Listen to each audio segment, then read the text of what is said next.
So, I heard you're looking for a go-to source for entertainment. Wait for it. Gaming? Wait for it. Anime? Plus Ultra! Mr. Eric Almighty and Phil the Filipino? Yeah, they've got you covered.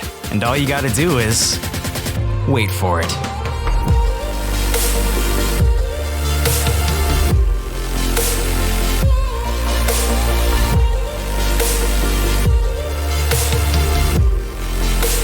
This is the Wait For It podcast. Hello, everyone. Welcome back to the Wait For It podcast. I am your co-host, Phil Smith, a.k.a. Phil the Filipino. And joining me, as always, is your other co-host, Mr. Eric Almighty.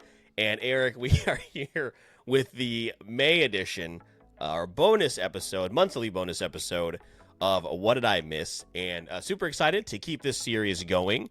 And May just so happens to have been an incredibly busy month when it comes to pop culture. I wouldn't be surprised if there is a little crossover with some of our stories, just because there have been some pretty big ones that I think probably have been on our minds. So a little bit of a smaller audience than we usually have. Instead of 4 people, we do have 3, including you and myself. But nonetheless, it is going to be a lot of fun as we bring in just one of our favorite guests to have, who is going to be buying our dinner in about a month at Boltman Surrey.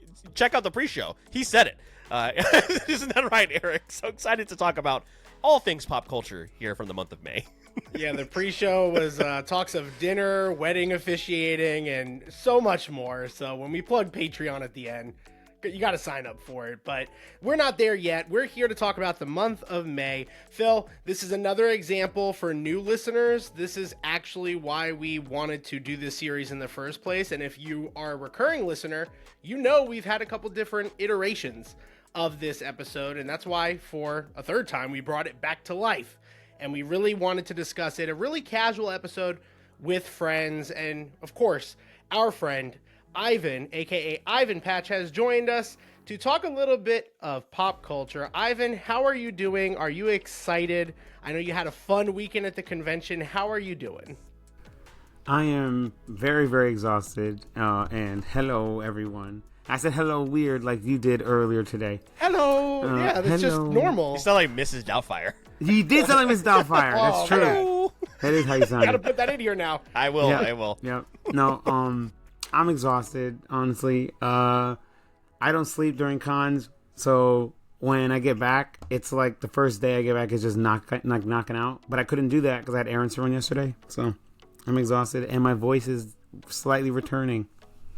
So yeah, I don't know. Yeah, let's definitely shout out Ivan who went on voice rest and drank a lot of tea to get ready for this episode. That's how important it was to be honestly, here on this episode of What Did I Miss? But yeah, Eric, like you mentioned, this has just been a lot of fun to get to hang out with friends, have some really casual conversations, and play a game that Eric will ultimately lose. So it has been a really fun time, and this month will be interesting because I've taken feedback and tried to make this game a little bit more fair. I have some categories too that are brand new, so I think it's gonna be fun. So we will see how all of that goes. But Ivan, glad to hear Otaku Fest was a lot of fun. You have some big conventions coming up. We'll let you talk about all that come the end of the episode. But we want to jump into our stories here. But Eric, as with every single month and with every single episode of What Did I Miss, there is a very important part of this episode that you have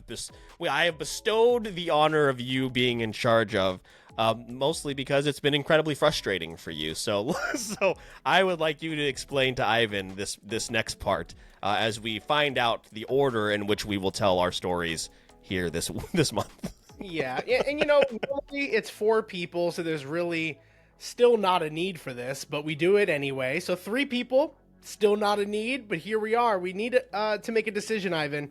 Who's going to go first? Who's going to go next? Who's going to go last? And could we make that decision as adults? We could, but we have a wheel here instead.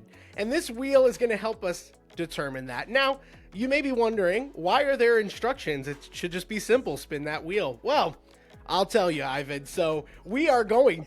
His name is Jay Davis, and he hosts Super Bracket Bros.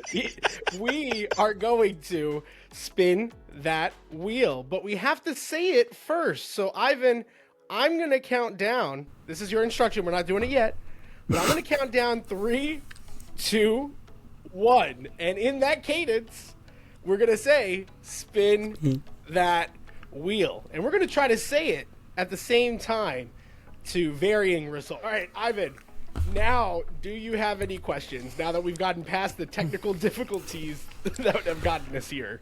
Magic mastering. You guys never know. I mean, I don't Except we just mentioned it.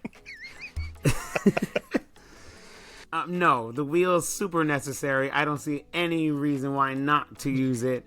You know, instructions are necessary. You know, let's just, the wheel's necessary. It makes the whole thing. Yeah. That's good. It actually probably is your fault we had so many technical issues because you kept attacking the wheel. So it makes No, I sense. didn't. You did. The You said wheel. it was not necessary in the previous. wheel No, hurt. I asked. No. I said I don't know why it's not. I didn't say it wasn't. I said I don't know why it is. So I was now needing you to know. illuminate. You needed to illuminate you me know. on why. Illumination. Illumination. Okay. Under the sea. Okay. There's a lot of deep cuts happening right now. I know. Between restarting this recording like 70 times. So we're gonna spin that wheel. Recap. 3, 2, 1. Spin that wheel, and we are gonna do that now. So ready? 3, 2. Oh, no. I didn't turn the sound off. You guys are going to hear the spin. You know what's funny? The very first time that when we started this, I turned off the sound, but now I'm so flustered because of the technical issues. I totally forgot to turn Well, it yeah, off. you just said, "Oh no!" So I thought that you stopped recording for Me the too. 50th time. I hate this It's so okay. much. What's wrong with the sound? It's pretty loud. You'll hear, Ivan. All right, don't worry. We're already there. We're gonna just go for it. 3, 2, 1. Spin that. I say I talk faster than other people. I'm sorry. I should have slowed down. Of course, Oh, I'm here comes the fucking clap. first, dude. All right. Sounded beautiful. All right. Eric is up first. Thank God it wasn't me. Remove all instances. There we go. That helped. That Golly. fixed the blue, Eric. So next time it comes up, You guys saw that Okay, good. blue, right? I didn't want Yeah. to say anything, but I it am irritated me too. frustrated. To say All right, the least. Eric. Tell everybody, and as well as Ivan and myself, what did we miss in May? Yeah, so in May, I think it's funny that we kind of keep talking about like Marvel related stuff, but I just find it so fascinating, the downfall of Marvel since Endgame. And Disney's finally kind of acknowledging that. So it started off with this Agatha All Along thing that was going on, where Agatha, the show, had like 20 different titles. Everybody was making fun of it. And it was apparently all along gonna be called that. So that was like, okay, I don't know how I'm feeling about this. Now, Marvel has come out and said that they are going to break up some of the divisions. So, for example, they are bringing back the Marvel television banner to help fans understand that they can jump in anywhere. And this comes from a quote, speaking to comicbook.com, Marvel Studios head of TV, streaming, and animation, Brad Winderbaum, said Endgame maybe caused fans to feel obligated to watch everything in order to keep up with the MCU stories. And I think it's just really kind of interesting that the maybe comment is thrown out there. The fact that this has been like the #1 criticism for Marvel. Apparently they're going to break up Marvel television, animation, movies, etc. And they're going to have separated stories, kind of like how X-Men 97 has come out of nowhere and people love it. So I want to throw this question to you guys. Ivan, I'll give it to you first. What are your thoughts about that approach, and whether or not you're in the Marvel umbrella? Like me and Phil have been heavily removed recently. What are your thoughts about them doing separate stories and it not being a part of this larger universe that they're now infamously known for? So, okay, I do have a hot take. So I feel like, well, okay, first off, before I say this, I'm still under the Marvel umbrella, so to speak. I think I'm like slightly tipping out of it, so I'm getting a little wet with the rain. But I don't mind this approach. I think that they need to make some separate stories because I do feel that there was too much to keep up with. And I was keeping up with all of it from day one up until we got like a plethora of TV series within the same year. And I just couldn't keep up with it anymore. But I do like when everything was cohesive. I mean, I really do. Like, I like the connected stories and stuff. But then again, there were a lot of movies that they may have been connected, but they were still slightly isolated. They only slightly connected to the rest of it. So, like, if you missed a movie, it wasn't that big of a deal. Whereas now, the way they were making them, it's like every movie seemed to be, like, important. And it may not seem important at the moment, but, like, later on when it goes on, it's going to be, like, connected. And it's like, oh, that did matter. And that's cool and everything, because I love that kind of stuff. But I'm sorry. When you're pumping out, like, 8 TV shows in the year and then, like, 6 other movies, I can't keep up. Okay? I'm sorry. Like, I feel like an average American, whatever person, whatever in the world, can't really do that, especially if you work, have kids, whatever. I mean, I feel like it's too much, but I don't mind the separated story idea. A connected universe is not always the way to go. I mean, as much as I love DC Comics, look at DC. But, you know, so I'm kind of fine with it. I would like to see where they go. I also didn't hate every project that came out after Endgame like a lot of people do. But, you know, I also lowered the bar because Marvel wasn't doing everything I wanted it to do from the get-go anyway. So I just feel like everyone's just getting at where I was at in 2011. So, but yeah, I don't know. I felt aggressive and I apologize. No, I mean, that's a fair take to have. I definitely agree that Marvel has had a couple of pretty good hits since Endgame. Like, I definitely think people forget about them because there are so many misses. And Phil, I think a lot of those misses we've been very vocal on has been on the television side. So the fact that they're going to kind of separate the two, there's even talks about I think the rumor is that the shows won't even start with the iconic Marvel imagery, the logo and the way that we see it in the movies, to show audiences like, hey, this is different. You don't have to see this to watch the next movie or vice versa. So Phil, what are your thoughts on kind of this move by Marvel, again, trying to rebrand to audiences that they can jump in anywhere? Do you like it? Do you think it's a good idea? Would it get you back in to being an avid watcher? Where do you sit with this? It's definitely a good idea. It's just crazy that, like, they couldn't figure this out a long time ago. Like, you didn't think that flooding the market with content, no matter how good it is, like, you just get tired of it. Like, you eventually get tired of it. And there's so many characters. Eventually, there's going to be something that you just simply do not care about. Like, we didn't watch Secret Wars. We didn't watch Echo. That came out, right? Echo came out, right? Secret Invasion came out, and then Secret Echo. Invasion, Echo came out, yeah. Secret. Yeah. And then there was another one that came out, I think, that we skipped. That I'm maybe not thinking about. I but think it is. I think you're thinking of Echo. They also did. Maybe it's just those two. Yeah, because the shows that are coming up are Agatha, Daredevil, and Ironheart, which we thought was dead in the water. Yeah. Mm-hmm. Yeah, and I'm excited for Ironheart to a degree, but also I don't necessarily have like a whole lot of anticipation to watch 6 to 8 episodes of that specific character.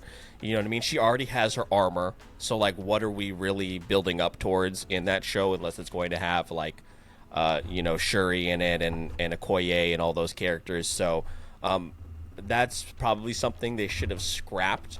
I hate to say, but yeah, I mean, when you flooded the market with a bunch of shows that were pretty subpar and mixed, and that the one thing too about the Marvel shows, Eric, is I don't know, maybe outside of WandaVision, I don't think there is a consensus list that everybody has. Like, I think for the top maybe 5 to 7 Marvel movies, a lot of people can come to an agreement with that, right? I think there is a pretty cohesive list that people can come to terms with. But with TV shows like we loved Moon Knight. Some people hate Moon Knight.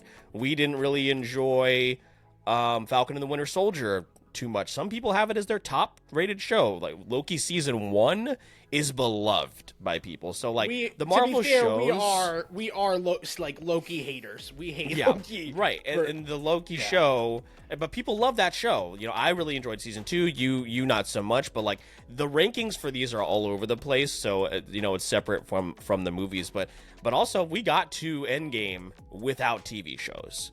So like, you know, I don't know what they were necessarily thinking, and now they're paying the price for it. So it's good that they're scaling back, but it does seem they scaled back on the number of episodes for Daredevil, which pisses me off because it was supposed to be like 18, and now it's what, 9 or something like. It's like, listen, it's definitely not as many.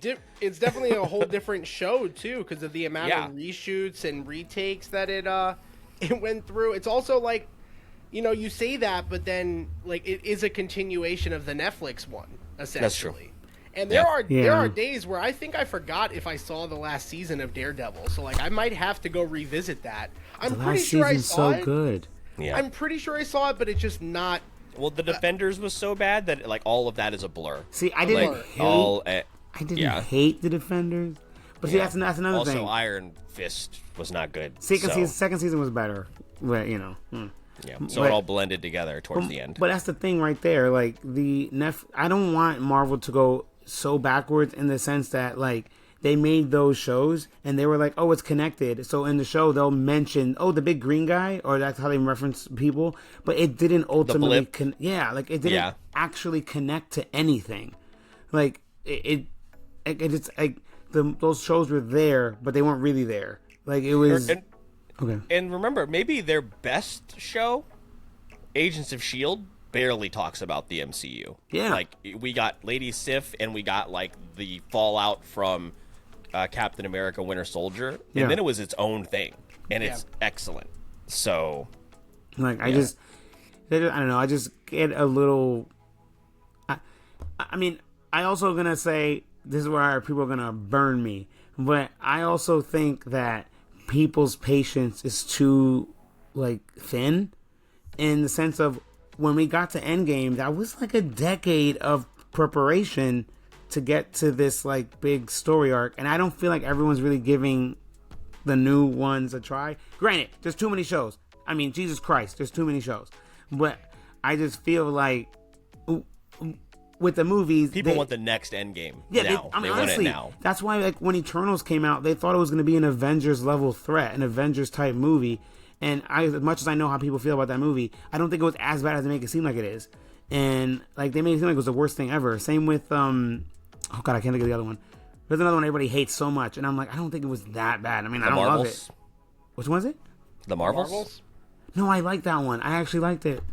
I enjoyed parts of the Marvels. Yeah, I enjoyed parts of it. I mean, it's all Aman Vellani. It is. Oh, absolutely. She steals the movie. She's incredible. She's a queen. Oh my god. Yeah. Did you see recently? I'm totally derailing this conversation. I don't know if you saw this, and this is such a brilliant interview tactic on the red carpet. Her and I think a co-star from another show that she's in, Eric, they played Wordle, the one with the button, and they did it anime, and they played it on the red carpet. I saw it. That's so smart. Yeah, I saw it. Fun. Yeah, so she's an anime girly as well. I know. She's a weeb. She's the best. I love her, and she stole the show, and I was fine with it. I was like, girl, take over.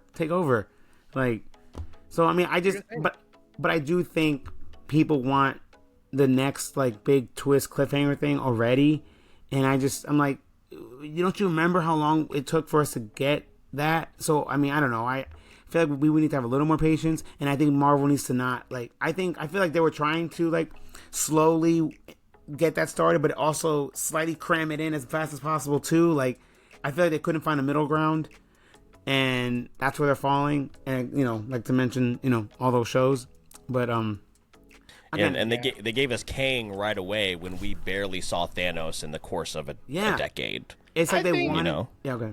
Yeah, I was gonna say I think they wanted to kind of like play the long game with Kang, but I do agree, like it started to become the focus, and then unfortunately it's like one domino out of all of them. Like everything that happened with Jonathan Majors, like if it's not one thing, it's another with the MCU right now. Yeah, and I will be honest, it does suck for. I'm gonna take it personal at this part, because I love Kang. He's one of my favorite villains in the comics. So like because I didn't love Loki season 1, I thought it was fine or whatever. Everyone was like talking it up a lot, and maybe I'm really good at like ignoring hype, but I think it got to me a little bit for that one. And me and my husband were behind, and when we got into it, we're like, okay, this is cool, whatever. But then we got to whatever episode it was that you can see like the statues around the TVA or whatever it's called, and I'm like, wait a second, why does that look like Kang to me? And I told my husband, yo, that's Kang. And he's like, are you serious? I'm like, I swear to God it is. I swear. And then we got to the last episode, and you see him, and then I got excited. And then he's all like playful, but like cynical or whatever. It was just like cool. And so I was excited, but I do think that they were like trying to give, I think Kang was going to be around so early because you were going to get a different version of him every time. And I do think the same problem would have happened with that, where they flooding the market with this one villain. And I think even before we got to like the big climax of him, it would have been slightly annoying either way. So, but it does suck because now everything that happens with Jonathan Majors is like, oh, well, we're going to reroute. And I'm like, damn it, you took away the one villain I wanted. Like, don't do this to me. But, Yeah. I think it's tough. And, Bob Iger did acknowledge that, it's diluted focus and attention. So, I mean, Disney has already made it clear no more than 3 movies, no more than 2 shows a year is pretty much like the kind of area they're trying to stick to. But, some of the damage has already been done. Ivan, I do agree that some people are a little impatient, specifically with like properties like X-Men in live action and Fantastic Four. But it's hard to argue these numbers off of this IGN article. While the original Phase 1 lasted just 12 hours and 24 minutes, Phase 4 lasted 54 hours and 40 minutes between the shows and the movies. So, like, it's a lot, but, like, when you hear those numbers, it's staggering. But that's the thing. I'm going to go reference the shows here. The shows, they do so much exposition that's unnecessary that it's like, why are you filling in the time? Like, it's because they want to justify making the shows versus making a movie. And like most of the shows, and I've heard this argument before, most of the shows just feel like long ass movies for no reason. Like, so many things can be cut in these shows and just make it into a movie or one movie and it'd be fine. And somehow it doesn't feel, Phil, we've talked about this, and It's somehow not it enough. doesn't feel like it's enough. Like, we criticized this 6 to 8 episode order, Yeah. and we're like, how did nothing happen? Because so much exposition of nothing happens. Yeah. It's like they have to talk about their feelings versus showing it. Yeah. And I'm like, Marvel is definitely in a rut. I think it's the fun thing to do is shit on Marvel these days, but realistically, I brought it up as a conversation point just for what we talked about. Like, I just think it's extremely interesting to kind of see all the ways, looking back on it now. I think we have time now, and it's been enough time we can look back at where those mistakes were made, and hopefully they can recover. Because, like, I do love the Marvel property, but I don't know. Something's got to change. Hopefully this is the change we're looking for as an audience. no, I agree. Change needed, but I also just think that I was the one before being like, yo, Marvel's not perfect. Everyone needs to calm down. And then all of a sudden, everyone's like, oh, God, Marvel's not perfect. They need to calm down. And I'm like, oh, okay, 'cause I didn't say that 8 years ago. Okay. Yep. You heard it here first. All I'm hearing is that the MonsterVerse is the top tier cinematic Jesus. universe in all of film right now, and then trailing it is probably Planet of the Apes, because they're gonna interconnect those franchises. I don't know how they're gonna do it. They're gonna bring them all together. We're gonna get Mark Wahlberg in one of these movies. It's gonna happen. No, I don't want that, though. You're the reason we're getting Transformers and G.I. Joe together. We are getting that, yeah. Okay, no, well, listen. There's a line, and it stops at Transformers. Okay. I don't watch the I do want to see the animated one. Looks kind of funny, but It doesn't. So you're telling me I'll probably watch it we like on talked about streaming. this. I probably wouldn't watch. Transformers, Fast and the Furious, dude. Come on No. now. Yeah, No. that should have happened. That is Or what about- unacceptable. I wouldn't. Because they almost did. We're way off track now. But they almost did the Men in Black and 21 Jump Street crossover. I'd like Men in Black Transformers. Like, put that together. You know what I mean? There's room here. To Listen, hot take. Men in Black is a pristine franchise. I It is. love Men Not in the Black. remake, and or not the they new tried one, to but- ruin it. Yeah. Yeah, they tried to ruin it with the international one. I didn't see that one. I didn't see that Yeah, one. I didn't the one either. with Chris Hemsworth. Chris Hemsworth and Tessa Thompson. Tessa Thompson. Yep. No. Yeah. No. But listen, Men in Black 3 slept on. I don't care who's listening. You know, I don't It's think just I a game. actually saw Men in Black 3. Now that I think about it. I couldn't tell you It's- anything it's about it. I've seen decent. it, but 1 and 2 are just so remember. strong. Like, just Yeah. So I like 1 and 2. anyway, Eric, I think it's time to revisit. Yeah, we're gonna try it again. And- Now, Ivan, are you still feeling that the instructions are unnecessary? You saw how the first one went. I mean, no, I guess they're very necessary. Can you guys see Listen. the wheel? Okay. Yes. Yeah. Okay. Yeah, we can see the wheel. All right. Again, you may be asking yourself, "There's 2 people. Why can't we just decide?" Well, we have a wheel for that. No, and that's what? just where What we are you are new here? So we're gonna try again, and we're gonna count down, and we're gonna do it in that cadence. So ready? 3, 3. Oh, why am I 2. saying 3? 1. Spin that wheel. Oh, that was pretty good. I give it a for effort. Oh. Oh. We're gonna go. Yay! All right. I did I not want to go wanted next. save his It's going 5 in- stories for last. It's going in. Yeah, that's right. It's going in reverse order this month. Usually, it's you and me that go last, isn't it, Eric? So Well, this is also like an alternate reality where we've recorded like 20 times. there's 5 different sessions where I'm gonna have to edit them all. So that's okay. So yeah, I had again, there were quite a few to choose from this month. So I'm excited. Also, when we get to the didn't make the cut section, but I'm gonna go with this one because it came up at the end of the month. And we're all gamers here, so I felt like it was a worthwhile topic where Microsoft closes Redfall developer Arcane Austin, Hi-Fi Rush developer Tango Gameworks, and more in devastating cuts at Bethesda. Microsoft has closed a number of Bethesda studios, including Redfall maker Arcane Austin, Hi-Fi Rush, and the Evil Within developer Tango Gameworks, and more in devastating cuts at Bethesda, IGN has confirmed. Alpha Dog Games, maker of the mobile game Mighty Doom, will also close. Roundhouse Studios will be absorbed by the Elder Scrolls Online developer ZeniMax Online Studios. Microsoft, currently valued at over $3 trillion, I love how they included that in there, did not say how many staff will lose their jobs, but significant layoffs are inevitable. IGN has asked Bethesda for comment. Microsoft declined to expand further when contacted by IGN. On Redfall, the disastrous vampire co-op game will now not receive promised updates, including an offline mode and a new character DLC, as Microsoft has ended all development on the game. Microsoft said Redfall will remain online to play and will provide a make-good offer for those who bought the Hero DLC. Arcane Lion, which is working on Marvel's Blade, survives the call, as does Bethesda Game Studios, and the Doom developer id Software was also left unaffected. There's been a whole bunch of information because this happened at the very beginning of the month. So there's been a lot of information that has come out over the last few weeks.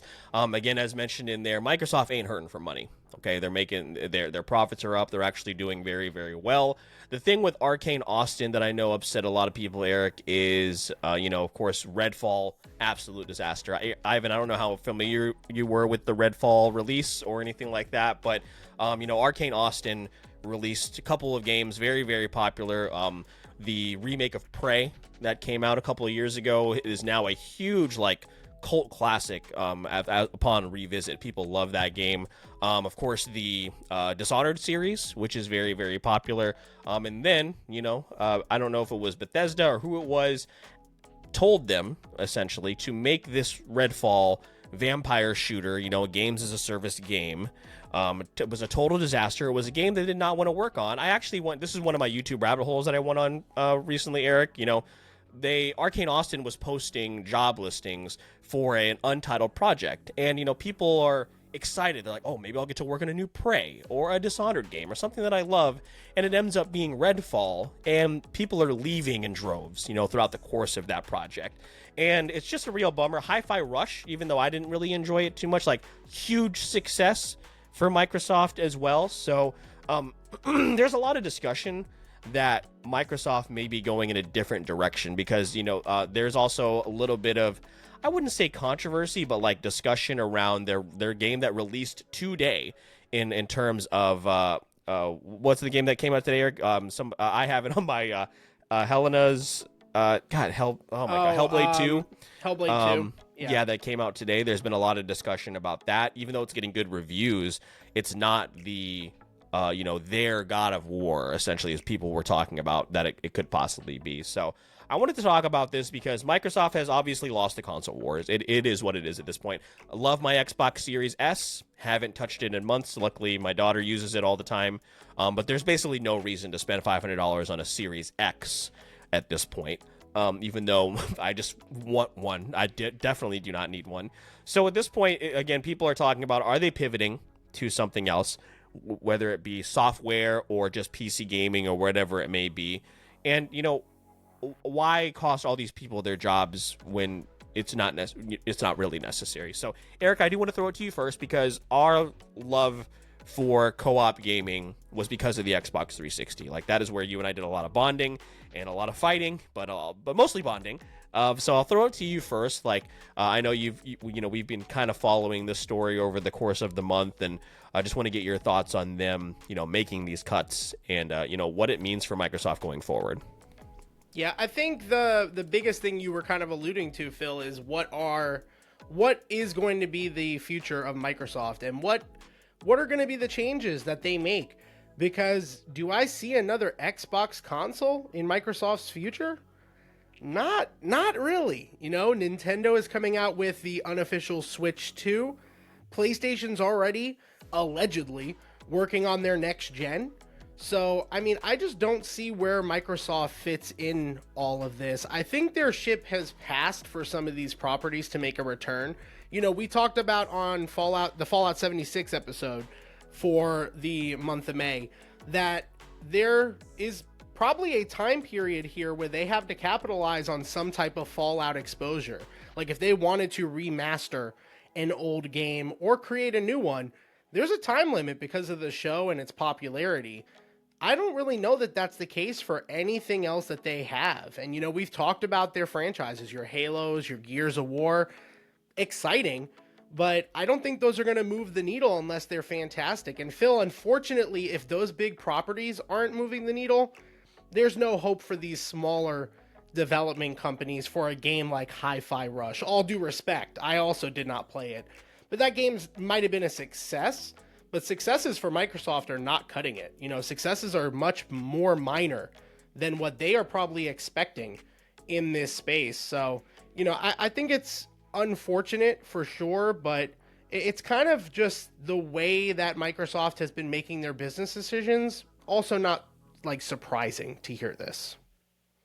And having, as I've discussed, just entered the world of PC gaming, and even though it was a little, it can still be a little rough, but the amount of really good PC ports we've been getting lately goes to show you if Microsoft wants to shift to PC gaming only, it is easy for them to do. Now, what this means for you, Eric, specifically with Bethesda, is by the time 2028 rolls around and Elder Scrolls comes out, you are going to have a gaming PC by then. So that just means you'll be investing a lot of money into a piece of hardware that is a lot more expensive to maintain and to purchase and to put together than a console. So, Ivan, I know you and I, the three of us, we all talked about a lot of your PlayStation gaming. Did you ever have, were you ever an Xbox fanboy or anything along those lines? And again, as a creator yourself, and there's so much that goes into these games, especially artistically. That's something you can definitely, definitely understand. So what do you think about a company the size of Microsoft making cuts that they don't really necessarily seem to have to make? So, to start with the first question, I never have really been an Xbox boy.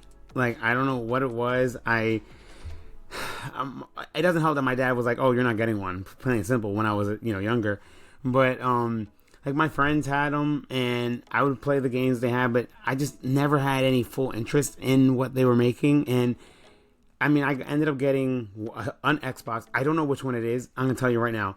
I think it's the Xbox One S. I think that's what I have. I I can't tell you because I forgot because their names are kind of ridiculous. I lose track of which one is which.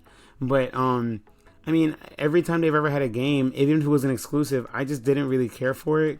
I mean, there's been some that have been really cool art directions, like I think the last one that I legitimately was like, oh, I'm gonna buy this because it's only on the Xbox. I think it's Sunset Overdrive. I think, yeah, that one was like fun and it had such a cool like comic artsy kind of like it had style. So like, and I always love things with like very particular style.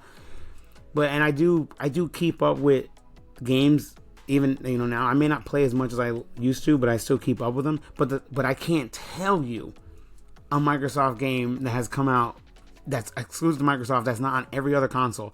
I can't remember anything, the most current one, because I'm always PlayStation or Sony, I mean, and Nintendo. It's kind of what it is. And I wish I could play on the PC. I do think Microsoft, I'm kind of surprised they haven't shifted to fully PC by now, if I'm being truthful, because I've always kind of felt the same way that I felt like the console, I always felt like Xbox was never going to win the console wars. I'm going to be honest.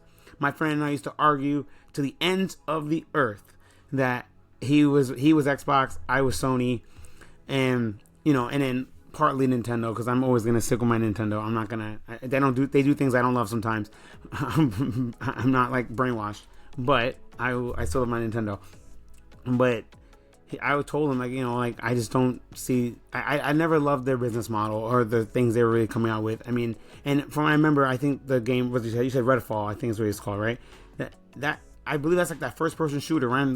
Because I remember having like a ton. I do remember hearing people ask me about it at cons. Hey, have you played Redfall? I'm like, no, what is that? And then they would explain it to me, or whatever, or like when it was gonna come out or whatever it was. Because I don't remember exactly when, but I remember people just complaining about it. They had like a ton of bugs and a bunch of issues, things like that. So, like, I don't know. I haven't really kept up with Microsoft as much as I used to, especially because nothing's grabbing me from them at all. Like, since I got the One S, and I don't, if I'm even correct, because I can't remember the console that I got, and I got it, I think for a game, and I don't remember what game I got it for because I haven't played it, and I think I use it for a 4K player now. So yeah, I don't know. Honestly, that's what I use. I use my Xbox for because I have the Series S, so it doesn't have a disc. My PlayStation handles that, but like in my office space here, I use it for like all of my apps, like Crunchyroll, Hulu, like that's what I watch basically. It's an entertainment system at this point, and it works for that because personally, where Xbox has always thrived, I love their interface. I think it's way more user friendly from the home screen forward, and their controller. But even that, like Phil, the DualSense is pretty great. Like, it's a pretty good controller. I still think the Xbox has a slight edge for nostalgia for me, but like, it's not that much of a difference where I would buy a not whole like new it used console. to be. No, like not I like hated the PS3 controller. I hated the PS3 controller. I can give you that. I can PS4 give you that. definitely got a little bit better. PS5 now, and again, like with the PC games that I play, a lot of them have support, and a lot of it is like the Xbox controller support. But for some of them, I would prefer for it to be the PlayStation controller at this point. So, like I still love this design, still love the interface, but yeah, you're right. The issue with that, Eric, is you're paid $300 for something you could pay $50 for an Amazon Prime stick, and that's the issue with what you're saying right there. But I understand where he's coming from. Is you could have just bought a. But I get where he's coming from stick. because I ended up using for a while it became the entertainment system. I use it for all the apps too. I mean, then I stopped using it. Now I think it just sits whenever I put a 4K movie in. That's it. Because I don't want to use my PlayStation 5 for that because I'm like, I have devices for specific functions. So you play games. Yeah, exactly. Whereas, and that's crazy because we're like the biggest fans of Game Pass. Phil, the best deal still. The best deal in gaming. Which I can use on my PC. But speaking of which, this is a great opportunity to ask Phil if maybe this will get us to play it because I want to talk about the lineup for next week's episode. So in the Patreon post show, we'll talk about a game on there that I think we should play for the month of June. So I'll bring that up afterwards. I don't know that you're going to expect it, and I'm pretty sure you're going to say no, but I'm going to try. Great. But yeah, again, this was big news here in the month of May, and a lot of stuff has come out, like I said, since then. And do you just feel bad for those people that were walking into jobs they thought were their dream job, and then it ended up being something totally different? So hopefully, they end up elsewhere, and figure out. Listen, I will say this to wrap it up, like. We never thought, like, there were certain games like they're pushing out now on PlayStation that were only on Xbox. Like we were getting Sea of Thieves, Hi-Fi Rush. I feel like they're dipping their toe in the water, and we'll see a Halo, we'll see a Gears of War on the PlayStation one day, which will be totally crazy to see for Eric, from you and I being Xbox fans for so long. But it's certainly not impossible. I think it's more possible than ever before. Is what I will say. And Ivan, you mentioned Sunset Overdrive. You know what that studio did? They packed their bags up, went to Sony, and made Spider-Man. I know. I know. And that's my point. So they perfected. They made an amazing game in terms of Sunset Overdrive, which, by the way, is on Game Pass. You guys should go play it because it's incredible. But you know what? They took their they took the bag and went elsewhere, and they made a great game. Literally my on point. A different console. Literally my point. Poor Xbox. Well, Eric. I think we have one more. One more to go. So we have one person left. So obviously we know who it's going to be. Not obvious, because we have the wheel still to be played. And that wheel has to be played so we can determine who is that last person. It looks like Phil is struggling with the wheel. But I turned the volume off. Thank so you. I stopped it. That's great. Because we're going to count down now for the final time. 3. Which Ivan is it gonna be, though? 2. Are we taking bets before this? Wait, because Ivan, you could have made the color a different show, a different story. Ooh, I mean, that's a good idea. God, All right, dude, I'm gonna do it now. Hold on, give me a second. Any longer? Give me a second. I'm gonna write it down. Hold on. Oh my God. Hold on. Well, there's only 3 up here, so I hope that's okay. No, that's fine. I don't have Pick 5. your top 3 stories. There we go. That's fine. Hold on. Let's see here. It's gonna be blue, and he's like, no, I don't want to do that. I don't want to do that. I might actually change it. We'll see. Oh my God, dude. All right. I got them designated. Let's do this. Oh, you just couldn't shut the hell up, dude. You just couldn't shut up. All right, 3, There you go. 2, 1. Spin that That wheel. That was an A+. S tier. Great job. That was probably the best we so far. got Red Ivan. No. Not the shriek. No. Because I actually didn't think it would go on red. So Why? It had an equal chance to land on any of them. but my heart What a third chance. But my heart told me this is not the topic to talk about, so it won't be on pick a red. That's fine. Pick a different topic. You're not pigeonholed to the. That was a random rule that you guys just made on the spot. Oh God. Okay. All right. Ivan? What did we miss in the month of May? What do you got? I did not realize this was announced ever, but I saw that it was. I guess they fully announced it a few days ago, or like a week ago. But so I know that they're making like a Tomb Raider animated series on Netflix, but Amazon is making a live action Tomb Raider series with Phoebe Waller-Bridge as writer, and I'm a fan of hers. I know some people who aren't or whatever. I loved her in Fleabag, and I mean I've like watched other things that she's written and stuff that I didn't even know she wrote. So I don't know. I love Tomb Raider. I love the newer games more than the original, even though I did play the original and I do have a nostalgic, like I have like a connection to it. But something about the like rebooted games just adds like this. I like that like survival, like you're getting messed up, but you're still like surviving, going through, and like kind of like just like adrenaline rush kind of thing. So I am hoping that they are going to kind of reflect, or like the series that she'll write will kind of reflect the newer games versus the older ones. I mean, I also watched the original movies back in the day when I was like, preteen or teenager. And I remember thinking they were fine, but I don't remember loving them like I love the newer games. And I actually did like that movie with the one that they made in the 2000 teens. I don't know if it was like 17 or 18. Yeah, I don't remember the actress's name, but I think there was like isn't it like talks Alicia for more. Vikander? That's gotta be Alicia it. Vikander or So something close. like that. Yeah, I don't know how you say her last name, but either way. So yeah, that one. Yeah. Well, good. I thought they were gonna make more of That those. is it, by the way. Yeah. Oh. that was spot on. Yeah. No, but I know they were. I thought they were saying they were gonna make more of those because I enjoyed that movie for the most part, and it reflected the current games. I know some people don't love the third game, or whatever. I didn't actually play that one. I have it, but I haven't touched it because I get busy with cons. But I was intending to play it, so I just don't know. I don't know what they're like. I'm just wondering what their I guess plan is for it, and like what perspective of how they're gonna do it. So I don't know if anyone was excited for it like I am, because my brother and I love Tomb Raider, or if other people are like, God, they're already making an animated series. We already got a movie and we got games. What more do we need? You know, that kind of thing. So I didn't know how people felt about it or what they thought they might be doing with it. Yeah, I think Tomb Raider can be similar to James Bond, where you kind of reinvent who Lara Croft is and over again.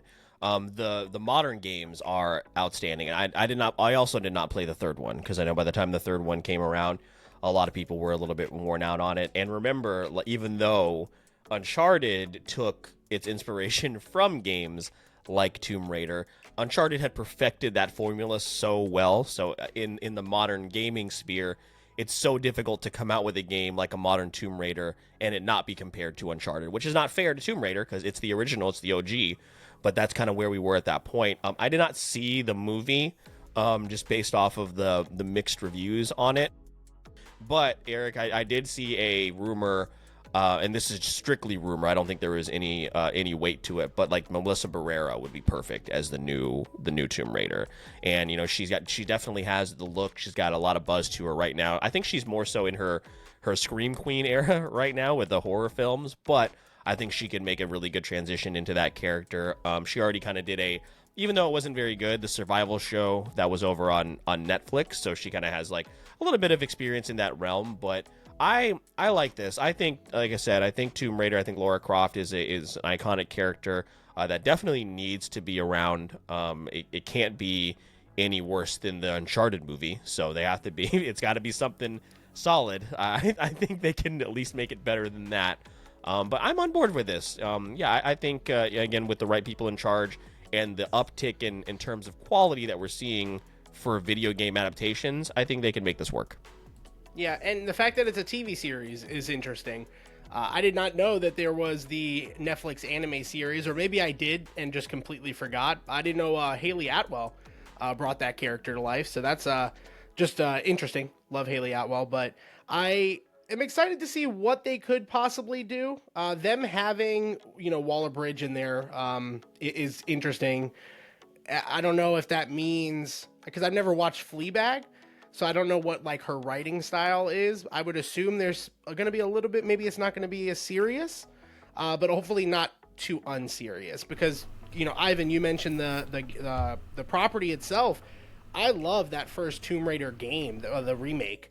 And it was, maybe not unjustly, but it was compared to Uncharted a lot. But for somebody who had never played Uncharted, that experience was great for me. And I did enjoy the second game, not as much as the first. So that's what ended up, I also did not play the third game. I think nobody played it, is what I'm learning here today. But that doesn't mean that the character doesn't have more to offer. And I think that this is a character that does have some iconicness in there. Maybe not James Bond worthy, but it could be up there. I think they tried to make the movie in 2018 very much like the game. So I don't know that they're going to go that route. So I think I'm just going to kind of hold my breath to determine like, what is the tone of this show going to be? But it being episodic is interesting. I think there's more to dive into with that character. Yeah, like You said it's on Amazon? yeah, it's gonna be on Amazon. Yeah. Okay. That's a good sign. Yeah, I know, especially like with Fallout and things like that. Like I just feel like, and like the boys and all that. I feel like they can have, like I feel like the money will be in there, and I mean I did see Fleabag. I've watched things that she's done, and I mean she does do comedy a lot. But the thing is that even with Fleabag, there were a lot of like deep moments that I'm like, whoa, you are making me like feel stuff and a little scared on what's about to happen. So I feel like she could write it fine. I have no real problem with her writing it. I don't want it to be a comedy, like a full like comedy. That will go against what the whole point is. But I think the episodic nature will help more, because I do agree the movie, they didn't make it like the game. It was very close to the game, which I didn't really have a problem with. But there are times where I was like, okay, now you're just taking like exactly the story beat from the game, where it was like, did you make it your own? And I want them to, obviously pay homage to what came before or whatnot. But I don't know. I just like Tomb Raider a lot. And the third one, to say, none of us have played it, but not because I didn't want to. I've been so busy, and my brother did play it, and he loves Tomb Raider, maybe a little bit more than me. Like I'm talking like a little bit, and he likes the third one. I think there are some bugs, he did admit, but he does enjoy the third one a lot. I think the second one's been my favorite. I like the first one a lot too, but the second one, I think because they like really connected a story, and I feel like the show would have to kind of reflect on that, because the movie started that and then did nothing with it afterwards. Like they just, we didn't get another movie. So I don't know. I do think the tone will be, I'm sure they're going to have some comedic moments, of course, but I do think the tone will be more that like survival kind of drama kind of a thing. So, but no, I'm excited for it too, but I just was like wondering how other people felt, because I haven't seen much discourse online yet, because it only was announced a little bit ago. It's only like, I think I just checked here. I think it said like 8 days ago, I think. So yeah. Yeah, it's very recent. Yeah, I saw the Variety article. I was following along as you were going over it. So yeah, so they got to cast the right person for sure. Here's a fan cast. Here's a couple options. You guys let me know. Daisy Ridley. Let's keep Daisy Ridley out of some franchises. Star Wars stuff for now. let's see how she does. Coming back into Star Wars. Let's just see. She also wants John Boyega back. So how about? She wants a lot. She wants a lot. Right now. How about let's be happy she's back. Vanessa Kirby. Who's that again? I don't know who that is. Let's look. Vanessa Kirby. She's in something right now, right? That's out. Vanessa Kirby. She's going to be the Fantastic Four Storm. That's right. Yes. That's right. Yes, that's right. She is. Yeah. Yeah. Vanessa Kirby. Gal Gadot. No, I don't know. Naomi Scott. Oh, I do. Now like hold Naomi. on. I love some Naomi Scott now. Naomi Scott's No, I do great. too. I think Actually, she's underrated. I agree with you. Yeah, I definitely agree with you. Yeah, like I said, Melissa Barrera. Who is this? Anna Kendrick? I don't think so. I kind of like Melissa Barrera, if I'm being honest. Anna Kendrick on steroids, maybe. No, I kind of like Melissa Barrera. Beautiful girl. Oh man, in the 2000s, somebody has Rachel Weisz here. If there was a 2000. It's funny you mentioned that though, Phil, because we keep bringing up the Mummy in just like casual like situations, and again, I just don't understand how like with a Tomb Raider and like a Uncharted that like there's not another franchise out there that is capturing that magic like a Indiana Jones or the Mummy, which I think is absolutely. And Indiana Jones can't even capture Indiana Jones. I did so not they don't even know how to do it those. anymore. I didn't see the last 2 movies of that, so I have no idea how they are. No, that's you're fine. You're fine. Yeah, no, you're good there. You're good. I didn't watch the last one either, but that ship has sailed. Yeah, no, we're past that. So, yeah, a good story. I mean, because like I said, I think Lara Croft is iconic enough of a character that they certainly should get it right on Amazon, based off of their track record thus far. But before we transition into our game, let's get to the honorable mentions portion. And Ivan is so ready for this, so we're gonna let him go first. No, don't make me go first. See, you can go. Eric, we'll throw it to you first. What stories almost made the cut for you? All right, so I have a couple here. Again, I'm just going to throw them out. They're going to be really quick, rapid fire, and if anybody wants to comment on them, feel free to do so. Most of them are gaming related, but the one that's not is the headline that Disney still wants to make the Margot Robbie Pirates of the Caribbean movie, which is still like being rumored out there. Jerry Bruckheimer spoke to it, that they want to make 2 movies, one of them being with the Barbie star herself. So I don't know whether or not that's a great idea. We've talked about it before on the show. Curious if you guys have any thoughts. For gaming, there are a couple things that have happened. So Assassin's Creed released their trailer for Shadows, and there was that portion of the internet that we love that went fucking haywire. So if you have any thoughts on the pro tags and the response to that, let me know. Also, Elden Ring is releasing their DLC here in a month, and Kai Cenat was like streaming for like 167 hours, which I thought was crazy because I want to play that, and now it's like as popular as ever because of this streamer. And finally, on a more sad note, Helldivers 2, which has been fantastic to play, has just had so many issues from the PlayStation controversy of having people on Steam have to sign up for a PlayStation account, then going back on that, and then Helldivers, essentially because of that controversy, falling behind on certain changes to the game. And now there's starting to be criticism on their releases being very stagnant. And I do think that for a game that was immensely popular, myself included, I found myself not playing it as much to kind of give it some time to catch up and breathe. So I think a lot of the player base is really starting to reflect that. Phil, you know this because we play it. We failed 2 major orders back to back. So that just does not happen in the game.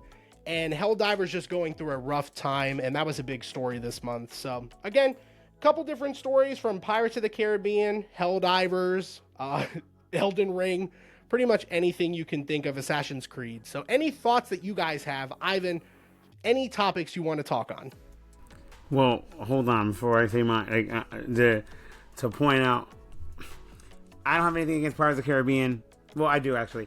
I don't really care for them, and so for me, I'm like, okay, make more, whatever. I don't see the point. The first one, I actually fell asleep halfway through. The second one is the best one. I fell asleep through the first one, and when I fall asleep during a movie, because I don't ever do this, whenever I do, that means that movie's not worth my damn time.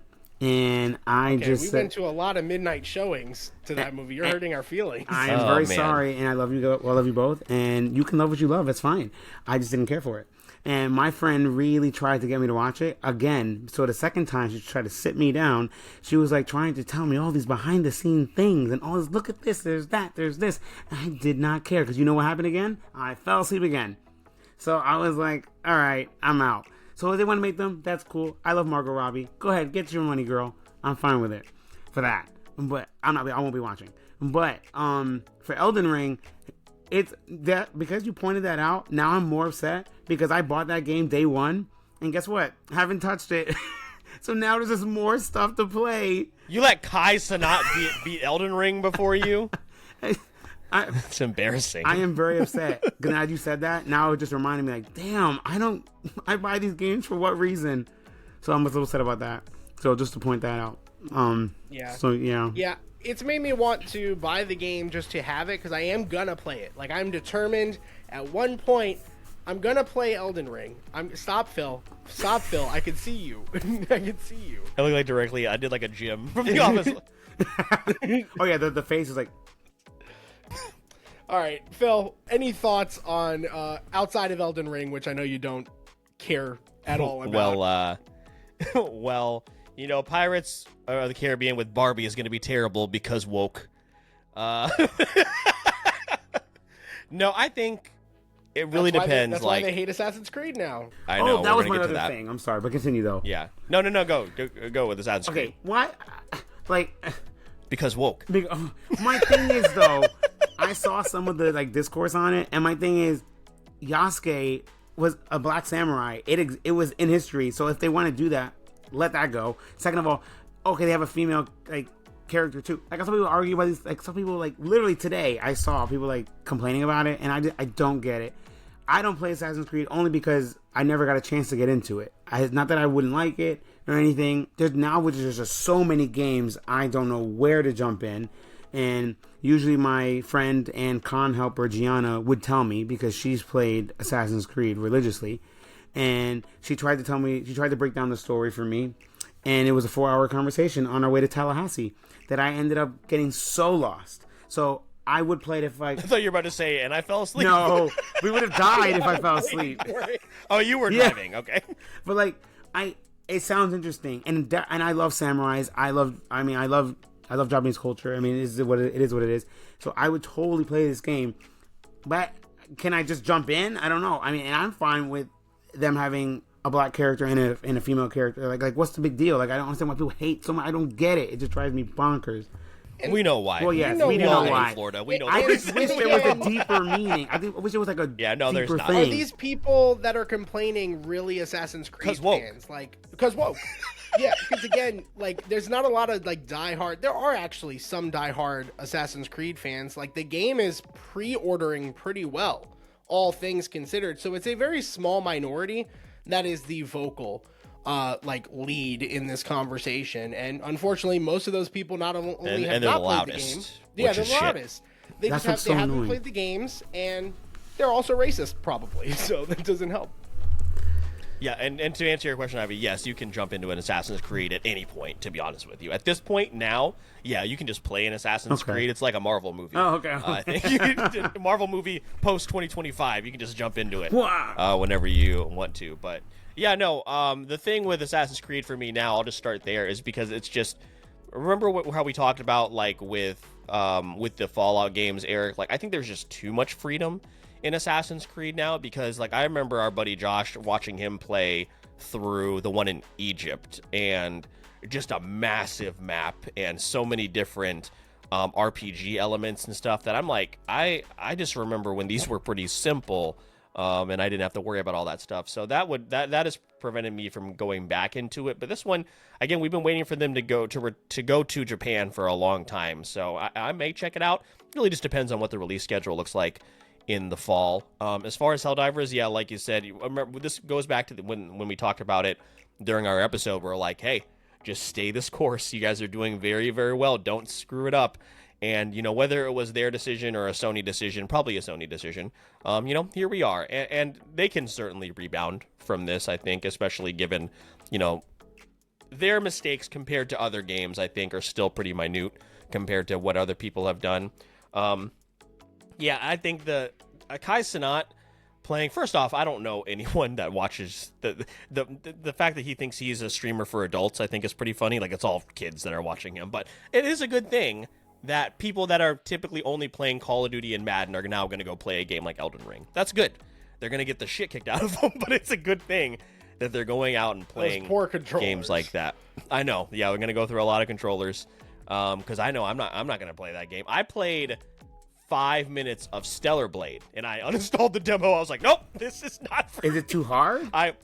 I'm bad at parrying. Parrying and dodging is not my thing. That's my best thing. I love it. It is not my bag. So good. Yeah. Again, I'm going to recommend a game, and I just want you to have an open mind when I recommend my it. God. Yeah, parrying and dodging is not my bag. That's why I had a hard time with God of War, even though I enjoyed the hell out of it. But, like, it's just not my thing. And then what was the first? He's really bad at those. Or platforming. Really? I'm not good at platforming He's either. so bad yeah, at no. them. That's so funny. I have really bad depth perception. Oh my God. So I'm not good. It's funny you say that because my husband's the exact same way. He's not good at parrying. Yeah. And he's not really great at platforming either. No. I can do it in like Spider-Man and Batman because, you know, there's the little... it gives you the... That's what it sounds like. That's what, so not even a gives you an spider. idea of when it's about to happen. Yeah, that's what spiders sound like. Look it up.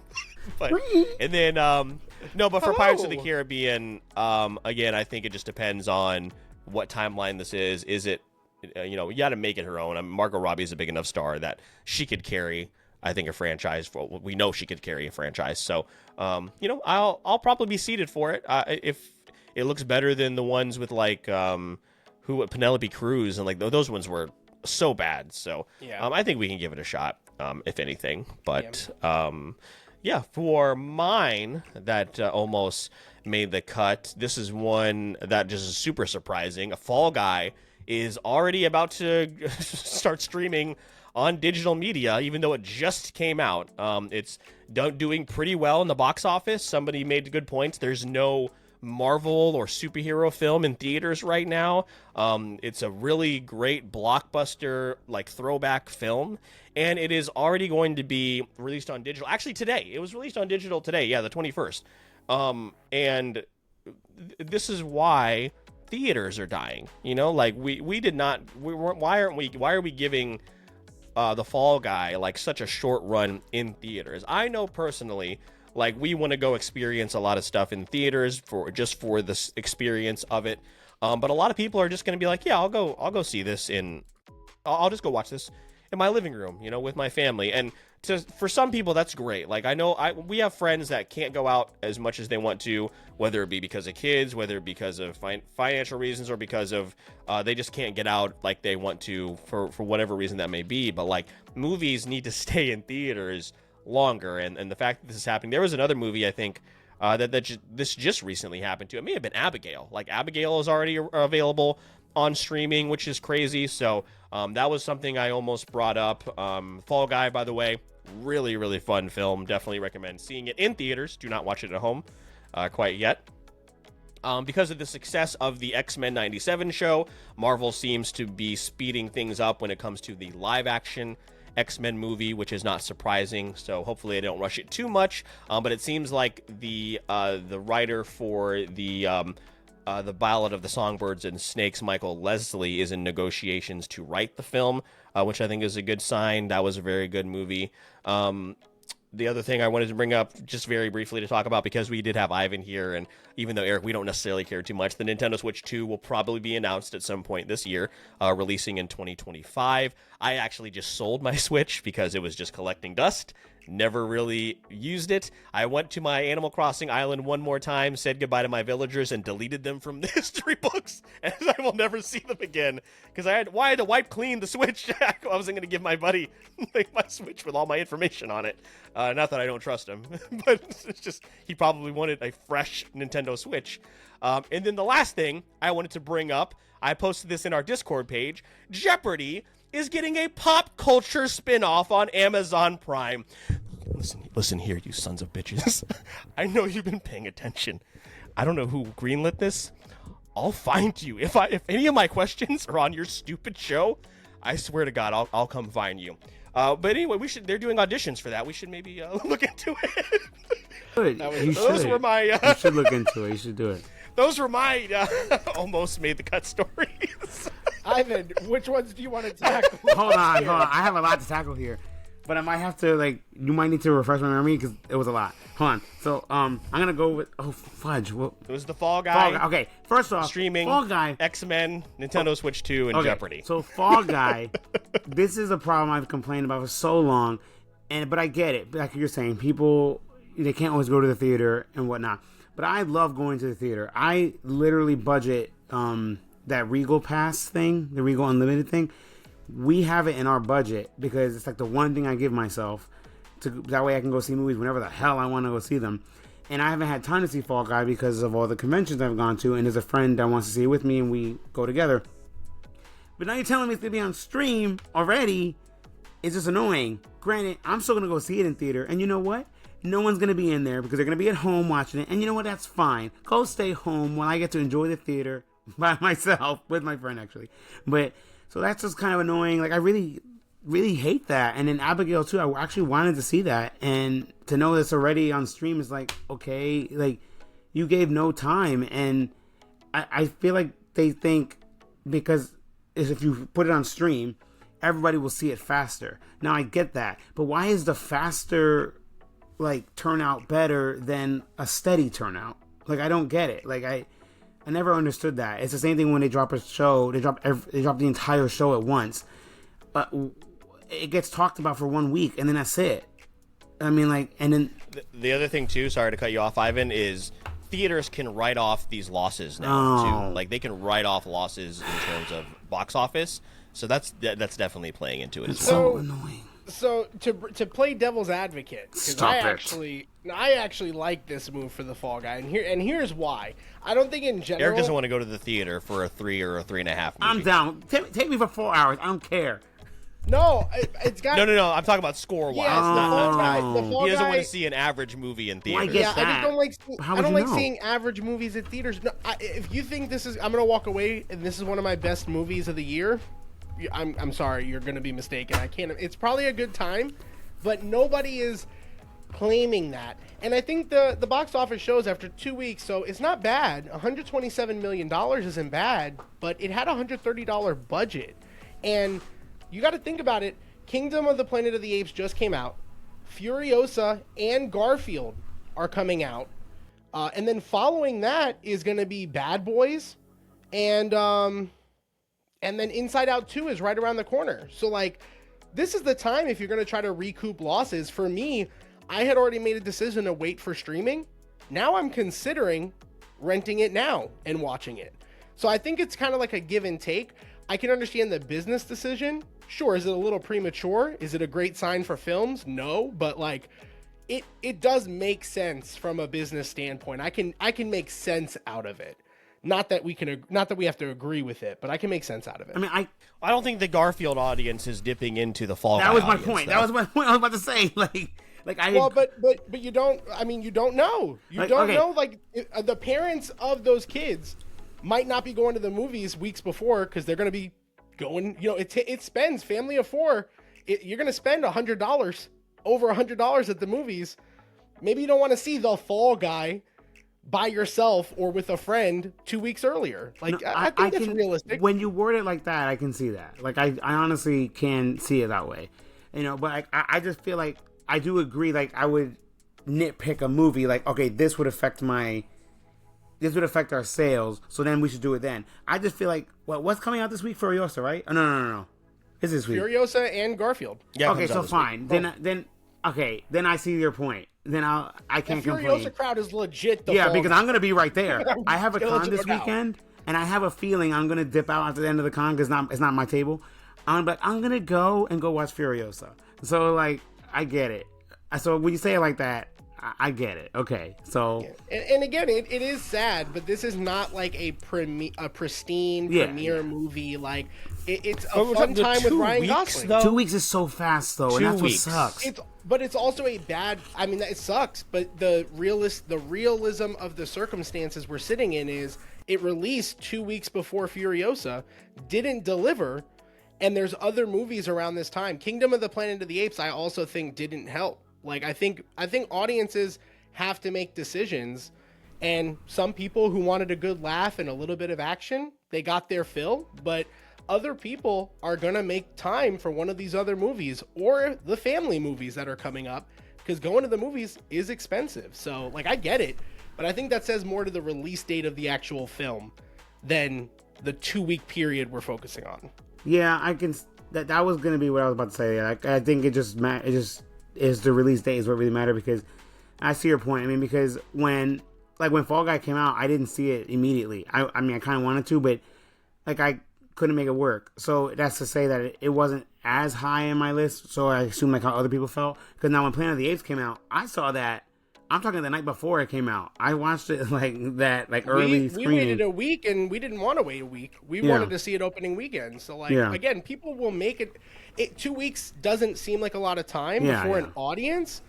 2 weeks, we all made up our minds whether or not we were going to see the film. Phil saw it. Yeah. You and me didn't. Well, to be honest, I couldn't. We're busy. I get it. Yeah. I get it. I'm just telling you, we made our decision. I know. Yeah. And realistically, we were both probably going to watch that movie 6+ months from now on streaming. No, I'm still seeing it next week. I'm just going to have to cram it in with a bunch of other movies. That's all. All right, we're gonna hold you. We're gonna hold you to that. I'm gonna watch it next week. Be advised. Oh, Ivan goes to movies all the time. I go all the time. I pay for that Regal thing. And also Orlando's Regal is nice. It's not shit like ours. And it's like 10 minutes from my house. That hasn't been renovated since we went to high school. Oh my god! That's what we need to do, Eric. We need to pool. That's what we need to do. That will be our stupid purchase. Recently, I asked all of my friends. I said, if you were to win the lottery and you were allowed to make one dumb purchase, let's buy Regal at the Avenues and renovate that bitch. I think that'll be it. I'm pretty sure it's a church now. Oh my god, stop. Is it? Oh, is it? Did it shut down? Oh, yeah, I'm pretty sure. Oh, no, I think it's only a church on like certain, I think only like Sunday morning. That's not I think a great, it's still so wait, it's not great. Not it's a good church thing. and a theater together? I think it might be both. They might rent it out to the church. What? I never heard of this. Eric's going to look it up, but wait, so what was the there was another topic. The other two things were the other couple things were Nintendo Switch 2, X-Men, and then Jeopardy. So X-Men, I knew they were gonna. I knew once X-Men 97 came out, they were gonna like put X-Men on the high priority list. I already knew before I even heard anything, because like we didn't see I didn't get to watch X-Men 97 until like a week later or 2 weeks later. But after like the first couple of days of how everybody's saying they loved it, I was like, oh well, X-Men's gonna get fast tracked now. will be one of the ones to say that X-Men 97 I think is phenomenal. I did watch the series growing up, so like I could just slide back in it. I will say I did have to put like a recap YouTube video for my husband Shane because he watched it kind of bits and pieces and everything, so he didn't remember. Yeah, that's what I need to do. So there is like really one short one which I put on and I regretted it because they only gave you such small cliff notes, and then there's another one that's a tad longer, but it gave you a much better like understanding of plot threads, especially because when they made these videos, they didn't fully know what was going to be in the series yet because it wasn't made yet or it wasn't out yet. So the shorter one, I think it really wasn't the guy's fault. He just gave what was like kind of how it ended, not what the overall like story beats were. But either way, point is that like I knew X-Men would be fast tracked, and I mean I kind of want to fast track. I've been wanting a better X-Men movie for a long time, but I also don't want it to be crap. So it's like please make sure the quality's there. But now the Switch thing. Okay, I love my Switch. I do, and I do play more than anything else because it's easy for me to just put on Mario Kart or Splatoon when I need a break from painting for like 20 minutes because that's all I can do right now. But I don't want a new Switch already. I have too many games on my already Switch that I haven't played yet. I don't want another one. So, Nintendo, can you slow down, please? Well, if it makes you feel any better, it won't look any different than the original Switch because there's no way, power-wise, that Nintendo knows how to make a console that can be strong enough to compete. They know what to do. They just don't do it for some odd reason. I don't understand. We're going to get a Pokemon game that looks like a Game Boy Color game. That's what pisses me off. They're going to call it a day. No, and those new Pokemon games. I look at them, I'm like, what is this? Why does it look like this? But that's a topic for another day. Either way. Nintendo is just, they are who they are. They're just going to stay that way. I don't personally have any desire to get a Switch. My son has a Switch Lite. I kind of hate it. It kind of sucks. The Switch, anytime I've played it, I just don't have a good time with it. It's a controller thing, so it's just not for me. Here's the thing: if they release a new Animal Crossing with the Switch 2, I'll be like, God damn it! Okay. You're such a fucking simpleton, all right, dude. Jesus. Let me. Well, you don't like games like Animal Crossing. I'll spend over 100 hours on Animal Crossing. I know and you will. have a The great Pro time. Controller is like an Xbox controller, so there you go. Yeah, I love the Pro Controller. But not for. But again, there wasn't anything on there that I was going to spend $50 on, and then play the Pro Controller. Yeah. So. But and then X-Men was. I think we're all on board with that. I think we're excited. We'll see how Deadpool and Wolverine turns out because I feel like that will maybe give us a hint of what's to come. But Ivan, what are your 25 plus stories that you have in the chamber? You just added like a ton more. So how dare you? It has gotten bigger. We figured you'd look. No, I some up didn't. while we I were deliberately here, so. didn't. Okay, how dare you? And I was gonna cut one out right now. So I'm gonna speed through these because I'm sure at least one of them I don't think either one of you have watched or know anything about. So but I'm only bringing this up because I think it's kind of funny. So, or not, I guess kind of funny. So I saw the other day they announced a Legally Blonde prequel TV series. Now, I do love the movies actually. I don't know why, I just do. But why? She's like in high school, I think. Like, are we gonna like make it like the movie? I just don't see the point. Like the movie showed she can do it. She's also smart too, whatever. But like, is it gonna like? I imagine it's still going to end with her how she began in the first movie where she didn't have the growth yet. So, like, what am I building to?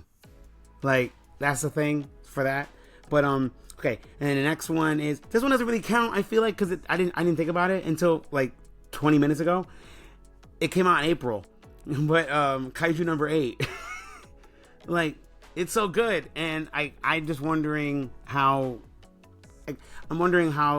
people really feel about it because I'm hearing some mixed things because character designs, and I admit in the manga they're drawn sharper, more like distinct, where in the anime they're a little more loose, but it's also because it's easier to animate the less detail and the rounder something is. But just I don't know how people feel about that. I've been waiting to hear about it at cons and no one's really brought it up yet, so I'm like, because I'm kind of waiting to debate about it at a con. I'm like, come on, someone give me the ammo, but whatever. And then this other one is one I haven't heard many people talk about. There's a show called Scavenger's Reign on HBO Max. because I'm not calling it what they call that app. It got canceled on HBO Max. It's a 1-season animated series, and it's not an anime. I love that. Huh? People love that. Yeah, from what it I was know. amazing. I had it on my like Instagram for quite a bit, like trying to get people like, oh, check it out. But HBO canceled it, or HBO Max canceled it. But apparently now Netflix took it, like saved it, so we're possibly getting more. But my thing is like, which I have seen this happen. We've all seen this happen when it goes on Netflix. I don't know where people see it and like pay attention to it. So like, I'm just wondering if it's going to do that, or if it's going to do that thing where they'll make another season and then just cancel it for the sake of it. So I'm just wondering, like, is the budget going to be there, or are they going to really invest in it? Because I thought it was brilliant. Like, I absolutely loved it. So there's that. And then the last one, I just have to bring it up because I feel like I can't talk to anyone about it because no one in my close vicinity cares about it. I loved Planet of the Apes, Kingdom of the Apes. And I just want to know, because I saw they said that their plan was to make 9 movies. So I'm just wondering, is everyone really going to like stick around for it? Because I know I am. We're already on movie 4. So my thing is like, is everyone else going to really stick around for it? Because if they don't, then I get scared we won't get a true conclusion to it. So yeah, I don't know. Those are my other topics I was like debating on talking about. So Hey, those are all good. Those are all good. What Eric, you mean? let's start with Planet of the Apes because you and I actually haven't talked about it At since all. we both saw the movie. So I put my review up on our Discord. You have your review up on TikTok and Instagram. And we came away very similar.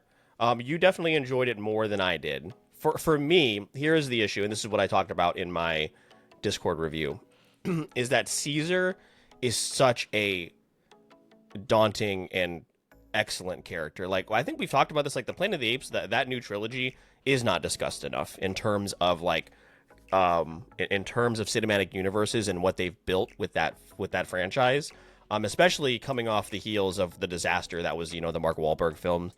So Caesar is just such an incredible protagonist that I never fully bought into Noah like I think I wanted to. Definitely loved Raka, right? That was the name of the other character, Raka the orangutan. Incredible.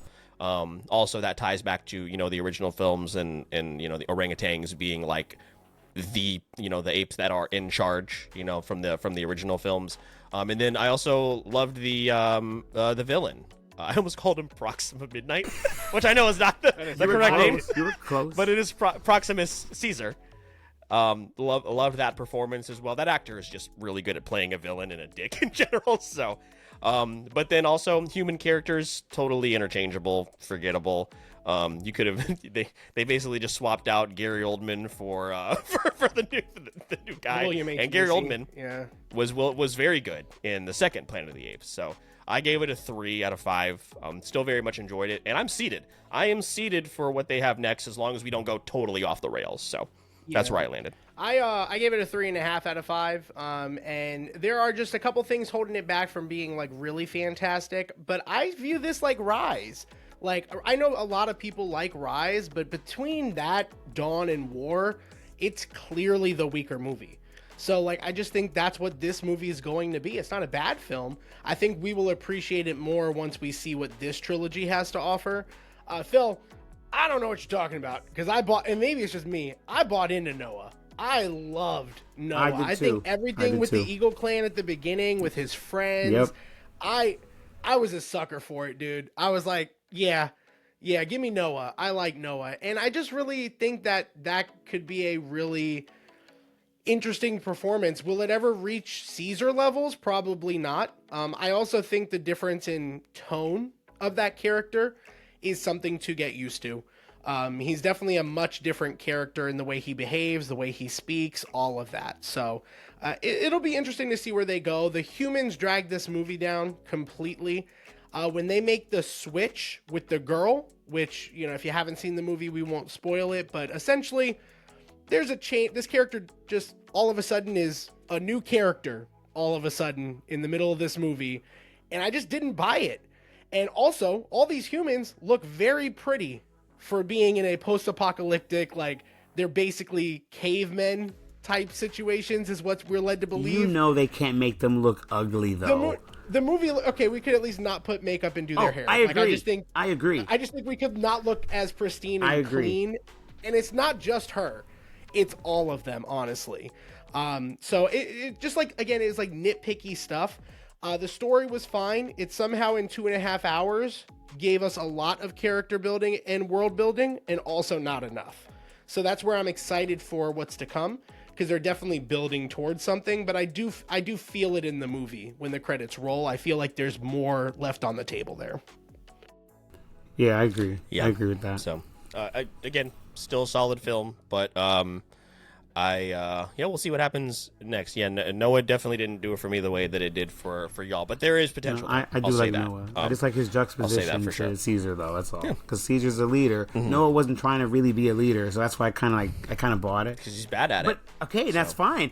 He can be bad at it. I didn't teach you to lead. He can be bad at it. That's why you're so bad. He can be bad. Yeah, no, he can be bad at it now. He could evolve into a great leader for sure. Absolutely. So. Now I forgot what your other ones were. Oh, I have not started Kaiju number 8 because every single month, Eric, this is my monthly plug where I say I will read the manga, and I have not started it yet. Yeah, you own the first volume. I'll get there. I will you get like there. Kaijus, And, you like Godzilla. No, I absolutely. It's literally absolutely. his It's just whole it's sitting like bag. behind me. It's for him. It's sitting behind me. I have 2 Godzillas right here just hanging out I on told my desk. husband And he's watching it day Sleepy. one, and he did. And I have my Sleepy Boy Godzilla. Oh, that's cute. Chilling right here. Yeah. Oddly enough, if you were to pull up my Max profile and it says continue watching, it would say episode 1, Scavenger's Reign. Last week, I went to go start it, and I forgot I had to go do something else. So I had not started yet, but literally I was on the cusp of starting it because I saw it on an Instagram video, and I was like, oh, that looks really interesting. I'm going to go check that out. So, and I have not done it yet. And then, what was the other thing? What was the first thing? I said Legally Blonde. Yeah. Legally Blonde. Yeah. So let's start a series of Legally Blonde where before she has any character development and any growth whatsoever. Eric, we love the Legally Blonde movies. We love the Legally Blonde musical. we love just do Elle that. Woods. Yeah, We stand exactly. Elle Woods. And for some reason, then you'd be like, well, let's go to where she didn't think for herself and thought a man defined her. That's what I want to see. It. Why go that route? You know what would have been so much better is if she was an established lawyer and we did like a trial type of show where she is a prosecutor. Boys, I would be totally seated for watch that. it. Absolutely sign me up. Give but us Reese for some Witherspoon. reason, no. Yeah, right? Yeah, or even if they wanted to make Elle like a mentor, I would be on board for that too. Some sort of a legal mentor. But no, let's do a prequel show. That makes sense. Yeah. I'm also on the same boat. I mean, just do the musical for God's sake. It's right there. But yeah, for the other two, for Scavenger's Reign, I have heard a lot of good things about it. But Ivan, you're 100% right. Like, if it's not on Crunchyroll, or I would say Netflix is the B tier anime service. If it's not on one of those two platforms, it's pretty much dead in the water. I mean, anything that releases on Disney, which you guys know, unfortunately, with Heavenly Delusion, it's actually one of the reasons I keep forgetting to check it out. I wanted to watch Go-Go Loser Ranger when it came out. Completely forgot. Hulu, yeah. No, I know it's on Hulu. And they do nothing. But because it's on Hulu, I went to go look for it on Crunchyroll. But they last don't. week, It's because they don't and I was promote like, it. Where is it? Well, I understand. I know Bleach is over there for the And Bleach fans. Like, Sandland. I know what's on there, but because it's on there, my brain just will not put it there in front. Yeah. And say, hey, go to Hulu, go to Max for these series. So I'm not surprised, despite its praise, that it kind of fell short and got canceled. But I do think Netflix is a good landing spot. They have a lot of great recurring series. A lot of these are way different shows, but like Homie Can't Communicate, My Happy Marriage, there's several shows that I watch on there that have repeat seasons or will have repeat seasons. So I think that's, if it's not going to go to Crunchyroll, the best situation for an anime, even though Scavenger's Reign may or may not fit that description, I think Netflix is a good spot. And then finally, for Kaiju number 8, I am loving it, Ivan. I don't know. I do feel like it's not being talked about very much, so I do feel that community-wise. I don't understand. It's great. The only things that I hate about it is that AI-generated intro until the last clip of that clip is like the best. The thing about it too, the thing about it is that they are alluding to something in that opening. Is just that it's why is it AICG nonsense? Like, I don't understand. I don't know. Also, I do like that the opening is in English and the ending. Is too, I feel the ending song is a One Republic song. Oh, I know, it's awesome. I actually like it a lot. And it's great. Yeah. But yeah, Youngblood does the opening. One Republic does the ending. I think this is like made for mainstream. They're trying to do something with it. Maybe it's not resonating, but Ivan, I love the manga. I am absolutely loving the show. I think the show captures the heart, the comedy. I've read like the first 2 pages of the manga. I'm like this riveting. I hate you. This looks really good. But yeah, I'm caught up with the manga right now. now. I still actively read it. Now I'm reading B-Side, which is like these short stories in between everything. So like I enjoy it. I think it's fantastic. It's probably, if it wasn't for solo leveling, So stupid. if it wasn't for solo leveling, it'd probably be like it's on pace to be one of my favorite animes of the year. Yeah, because I did love solo leveling a lot. I really did. It was so good. Like, I mean, people were bringing it up to me at Otaku Fest last weekend. Like, they were bringing it up because I have a print, and they were talking about it, but there wasn't more love. Like, I put the print kind of front and center, and I didn't get. Everyone was kind of see it but not saying anything, or they didn't start it yet, or whatever. And I'm like, oh, okay, like. It's surprising because I agree with you. I feel like it is. Oh my god, that's my print. Yeah, my. Wasn't that a Patreon exclusive, right? I can't remember for that month. Did I give that one for Patreon? I think Phil asked for that one. Yeah, and Eric gave it to me, yeah. I couldn't remember. I'm starting to lose track of which ones are my Patreon ones for the month. But yeah, like people were they're talking about it, bringing it up, but I just felt like, considering how much I know people love the manga over the last couple of years, I expected a lot more like traction and love and attention to it, and I just did not see any. In Otaku, and the one I kind of just did, and the one I did previous, I'm like, where is the attention here? I don't see it existing out there in like the Twitter sphere, or the anime Twitter sphere, which is interesting. Weird because it releases on X. Yes, it releases on Twitter.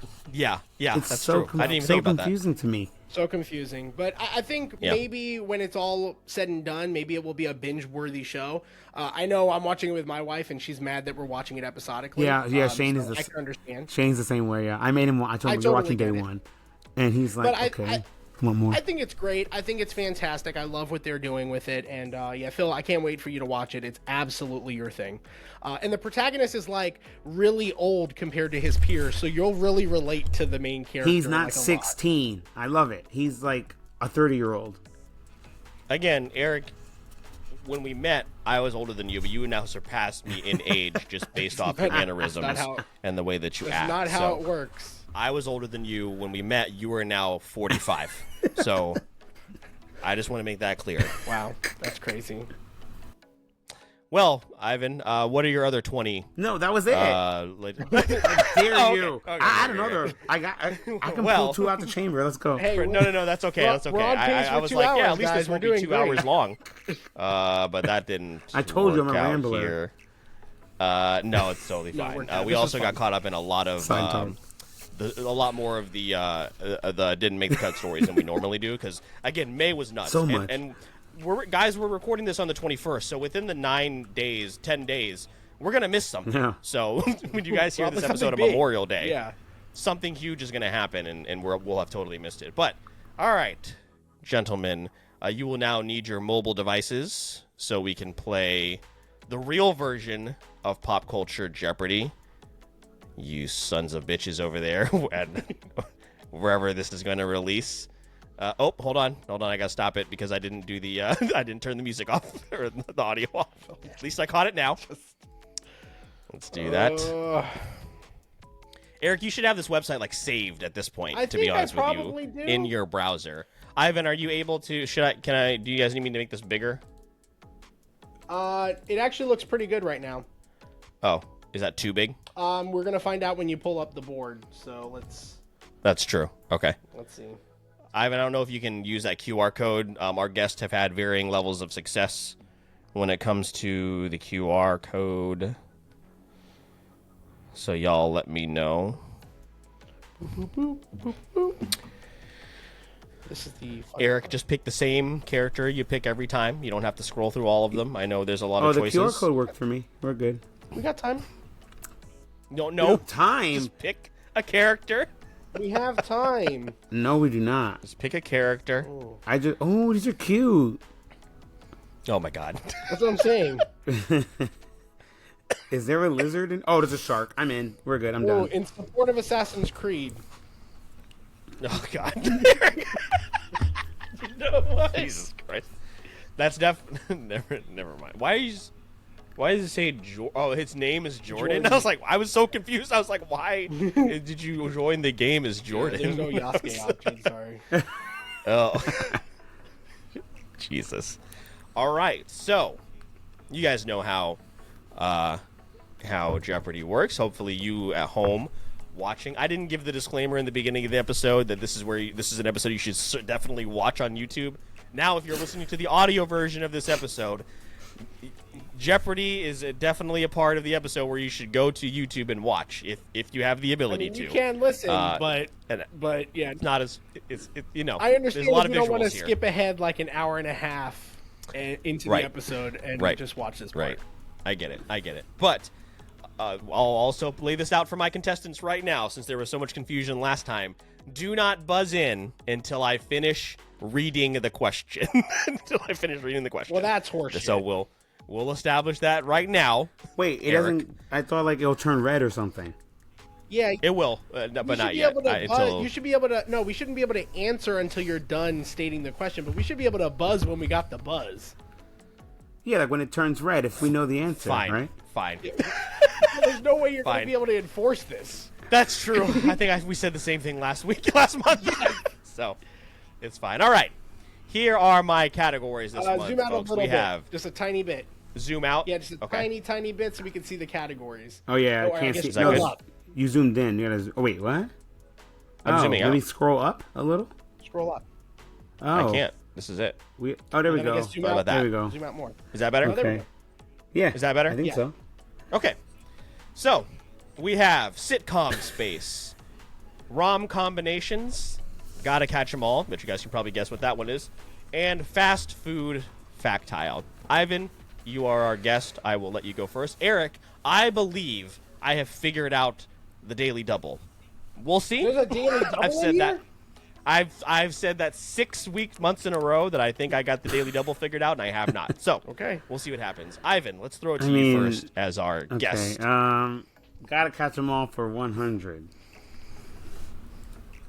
What is the first Pokemon Ash ever caught? Oh wait. Eric. Pikachu? No? No, that can't No. be right.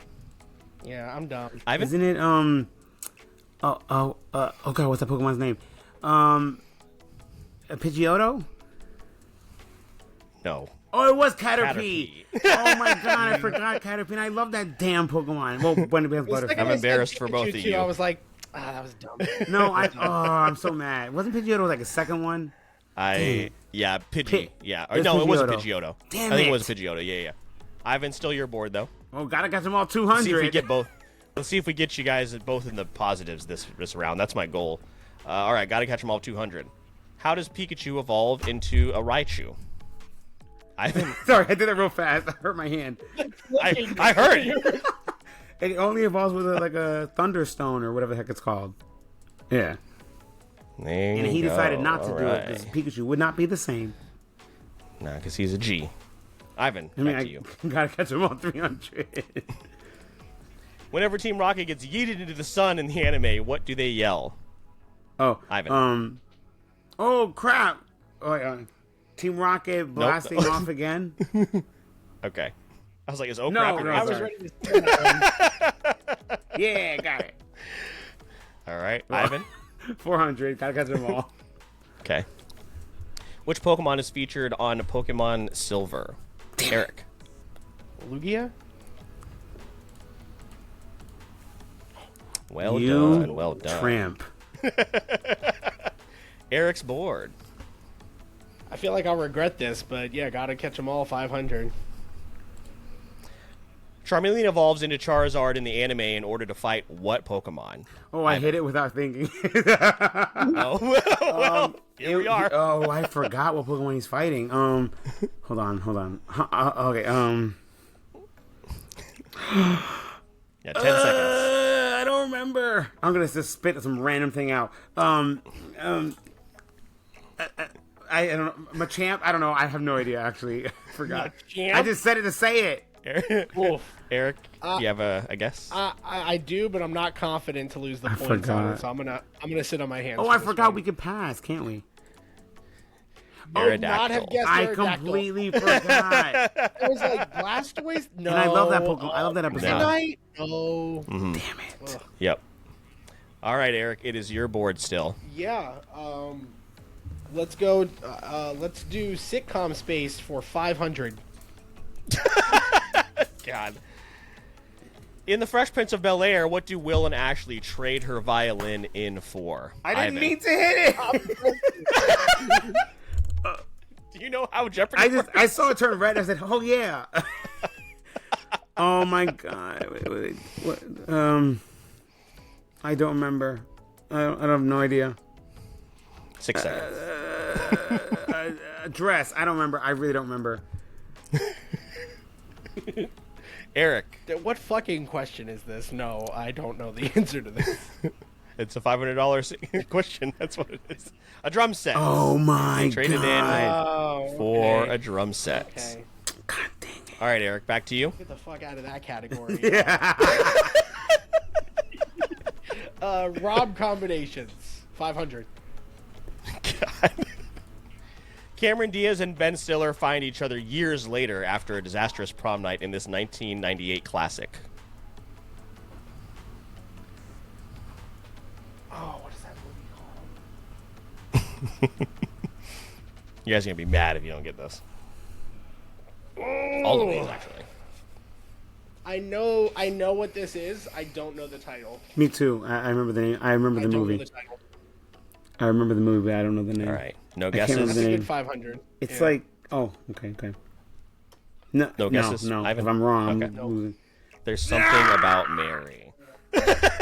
I knew it was There's Something. I didn't know anything else. The movie. Eric? All right, let's get the fuck out of that category. Fast food, however you pronounce that last word, for 500. Factile. That's what this is, factile. It's technically not Jeopardy, it's factile. Okay, factile. In 2020, in a 2022, that's supposed to say ranking, not taking or ranking. Thrillist listed this fast food joint as having the best fries. Ivan, Oh, Jesus. I'll give you guys both a hint. Think outside of the box here.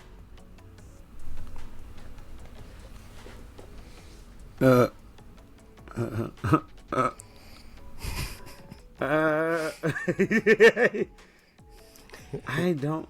Wendy's. I don't know, man. I don't know why I click things. Not Wendy's. Eric, I will answer this because I can't keep ducking it, and Ivan is like in the tank right now. I know. I'm gonna lose. I'm totally losing now. So I'll answer it. I'm not confident, but I feel like the answer to this would be hilarious if it was In-N-Out, considering who See, we that's are what as I people. thought. no. No? Okay. Arby's. Oh. Arby's curly fries. Never even had them. know Never about even that. had them. Expecting some animal style In-N-Out fries. I don't know about that. Damn. So, Eric, still your board. You have to pick one of these categories. So. I probably should stop doing 500. You should start with lower I know. value questions. You know what? It's almost as if the game is set up that You way. know what? Fast food for 100. Let's stick with it. Which burger chain has a film named after it starring Cal Penn and John Cho? Eric, you were first. White Castle. Harold and Kumar go to White Castle. All right, still your board. 200 fast food. Let's go. In the 90s, this famous commercial featured a chihuahua mouthing, "Yo quiero." Taco Ivan? Bell. I didn't change the picture. What? I was like, wait, they gave that away at Taco Bell? I was like, when? I was like, Again, you should really be watching on YouTube. If you're listening to this, if you're listening on Spotify or Apple, you really should be I was like, watching when this on- did they give this away at Taco Bell? Eric, please clip this. You have one job. One job. I'm expecting a chihuahua. I hope the chihuahua, because I'm pretty sure I pasted a picture of a chihuahua somewhere. I hope it doesn't pop up somewhere. We see the NHL game with Anakin Skywalker in the background. That's so weird. Oh yeah, I knew that was him. I was like, why is he there? No, it's not him. It's some random. Stop. It was like Anakin. Oh. I'm crying. Okay, Ivan, it's your board. I don't know. Sitcom space 100. What is the name of the coffee shop the Friends gang hangs out at all the time? Central Perk. Eric, it's almost as if that's a really easy question, so you should have picked that first for sitcom. I know. Ivan, Sitcom space 200. Leslie Knope is the director of Parks and Recreation in what fictional Indiana city? Oh, I got it. That took way too long. Pawnee? Eric? That's what it was. I was like, my brain shut off, honestly. Very disappointed that took so long. Eric, you're bored? Sitcom for 300. What is Dwight Schrute's official title at Dunder Mifflin? Ivan. Isn't it assistant to the regional manager? There you go. Okay. There you go. All right, back to you, Ivan. Come on, you can crawl out of this negatives. I believe in scary you. though. Oh god, sitcom space 400. I'm scared. What is the name of Captain Holt's nemesis in Brooklyn Nine-Nine? Dude, I am not blanking on this right People now. are gonna attack me because I don't like the show, so I don't watch it. Yeah. What? Yeah, I really don't like it. I tried. I'm thinking of all the burns. Oh, I got it. Madeline. Eric. Madeline what? Captain Madeline. No. I need to know the last name. Come on now, give me Madeline. No, because the last name is where all the puns come from. I will give you 200 for this, but I'm not going to give you the full. I don't need the full. No, I'm blanking on the last one. I can't believe I even thought Lunch. Lunch rhymes with lunch. Oh, I've seen that episode. God Almighty. Lunchtime. Yes. Got her. Got her. But if you're here, who's guarding Hades? It was guarding I've seen that episode. I'm Hades. so mad I couldn't put that together. Rest in peace, Andre. Oh, we no. love you. Eric, back to you. Lunch, dude. That's gonna hurt. Fast food for 300. Popeyes prides itself on fried chicken made with seasonings from the cuisine of which state, Eric? Louisiana.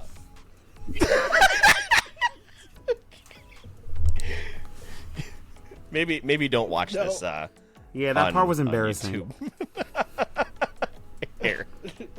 Oh my god. Fast food for 400. Which fast food chain has a secret menu featuring animal style? When you said it, I was like, damn it. This is a good time to mention. Look right into the camera. If you enjoy In-N-Out, you're a bad person, and I will never believe any of your food. The second it came up, I opinions, was so like, just so you know. I gave that answer. No, I've never please. eaten there. Yeah. It's terrible. It is and terrible. don't. So Okay. yeah, you don't have to. Eric, you have avoided this as long as you can. So you want to Rom-com start at the top? 100.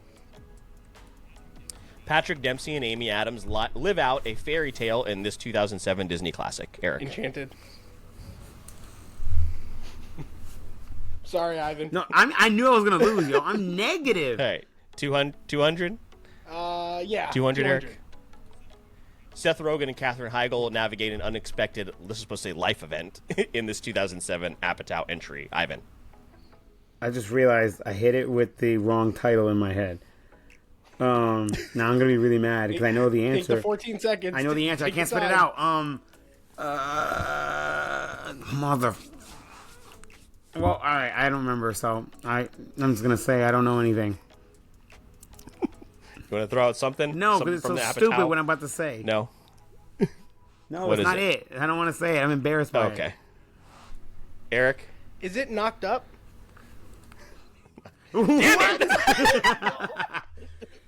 Phil. Okay. Oh, you know what? Is there a second? There it is. God, dude. You don't remember Seth Rogen in Wolverine? Eric, I don't think it's mathematically possible for you Oh, no, to lose at absolutely. this No, point, not at all. but 300. Rom-com 300. There's a daily double in here, right? Owen Wilson and Vince Vaughn form a bond through deceptive practices in this 2005 raunchy comedy. Isn't it Wedding Ivan. Crashers? Yay. I got something. All right, I'm so and freaking negative. Ivan for 400. Okay, well this was the daily double. I'll just tell you this is the daily double. Constance Wu and Henry Golding deal with a family trauma in this 2018 film. I mean, Ivan. it's Crazy Rich Asians, right? I have Can you $0. Can you give him more And I'll give you an points? extra. Yeah, I'll give you an extra. So it was 4. So I'll give you an extra 400. So you're in the positive. You have. I didn't come up with a final factile. I'm just now realizing that I didn't come up with a. No shot, dude. There's no with. You know. Now that we're here, I just realized I didn't come up. God, dude. So, give me a second. Now I was like, this took me a while, but I'm pretty sure I'm done. With Great. No, with this no four. daily double, no final factile. Listen, no, I click. I'm no gonna. white I don't pictures. know how to do it. I click where it says, okay, you know what? We're gonna look at this together. Actually, we'll do it afterwards. Like doing a but test run of the presentation. I have. It will tell you play. It will tell you like preview game, and I click it, and it comes up, and then it was Uquero NHL. Yo quiero NHL hits. That's crazy. All right, hold on. I have You have one in the dome. I have this here. No, because I have something that I almost a category that I almost did, but I decided not to do it. So I'm pulling up this question. Very good sign. I got it, everybody. Everyone is doing great. Hold on a second. Where did it go? We are. Me and Ivan are doing You great. guys are doing so considering the well. circumstances. I mean, I wasn't doing well. I'm just going to be honest. Is the Ivan said he was exhausted. He's got to be more exhausted now. You know what? A little bit, yeah. Yeah, this is tiring, and I got a How lot do of you- sleep okay, last hold on. night. I'm done. Okay. Here he goes. You got it? All right. So Eric, how many? Eric has $1,300 to wager. Wagering it all. Ivan, you have 400. Are you able to type in answers there Yep. or yeah, numbers yeah. there? I wagered All right. So, Ivan, just so you know, Eric is going to be reckless here. Well, I and mean, bet it why all. not? it all. I'm not going to win, I so assume. I want to double it. So you have you do have an opportunity here. You know what? I don't like that question. No. Let's go back and talk about Planet of the Apes while you guys- Listen, I think Noah's a great character. I No, almost it Just is needed great. time to Everything. grow. And I know when we left the movie, it was like, oh, there's possibly more I could have seen. Well, you know what? It was the first of the next set of the trilogies, so we got more to see to build on. So I do agree that when we go back on it after the other ones come out, we'll be like, damn, that was a great movie. Yeah, it was great. Yeah, It was great. I enjoyed it. Proximus served what he needed to do. Yeah. I would have liked to see more Oh, for sure. of Proximus. For sure.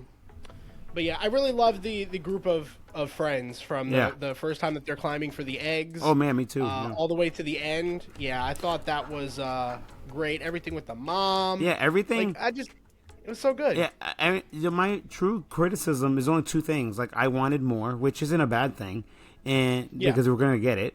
And I do agree that the human characters were a little flat. Like, I wanted to see what's her name? What's her name? Freya Allen, I think her name in real life. Yeah, Freya. Yeah, I wanted to see what she was gonna bring, like what her character was about, and we did get it a little later than I wanted. But I do think they could have done more. But who's to say she won't be in the next ones, or I don't know if she will, or what's happening. I mean, I'm not no spoilers here, guys. I don't know. I don't know what's happening there. So like I think that they could write better humans as it goes on anyway. But I mean, either way, it wasn't that deterring for me. Like, I didn't take it as like, damn, what a big negative against this movie, because I was kind of going in, to be honest, I was going in hypercritical because I love the other three movies, the trilogy before. So I was going in with the like this better be good because I swear you don't ruin this because I love the other three. Like I think they're a great trilogy. Absolutely. Yeah, I think Phil was talking about it in pop culture. They're not referenced enough. Yeah. I feel like they are really good. So who knows where it's gonna go? But I think it's gonna be good. I think it's gonna be positive. And it's the second trilogy of 3. Yes. So, and we know Planet of the Apes can get pretty wild. Yep. So I think as long as we end with Abraham Lincoln, no, I think we're gonna be good. Stop! Don't do this. I don't reference that horrendous movie that I did enjoy when I was 14. Forgot your points up. All right. When you were 14. Yeah. we Now all I'm like, did. oh god. Okay. Maybe not. All right, I got it now. You ready? Yes, I'm not gonna be. It's not gonna be up on the screen, so I'm just gonna ask you. I'm gonna ask you That's for fine. it. So, or I'm gonna ask it for you. So, okay. And what year? Okay, here we go. In 2005, Halle Berry won a Razzie and showed up to the Razzie Awards with her Oscar. What movie did she win her Razzie for in 2005? How do we answer it? You're just going Oh. to tell me. Oh, okay. I was like trying. Well, I guess I'll... Oh, well, that's the one from Oh, last I month. was like trying to hit So it. don't worry I was about trying that. to hit the button. I was I like, know this one. I know it too. So who's saying it? I can say it. Oh, I don't know.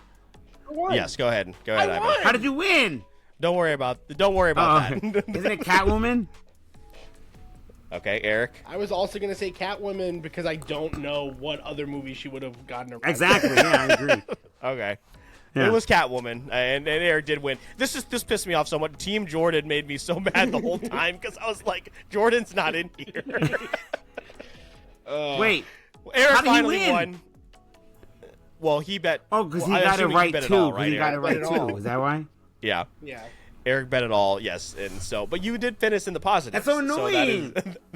Yeah, I do think we should moving forward. We should have everybody say their answer at the same time, probably. Okay, that's a Right. good call. All right, so here's I let won. me then. So let me I show won. you guys. So I won. That's plain and simple.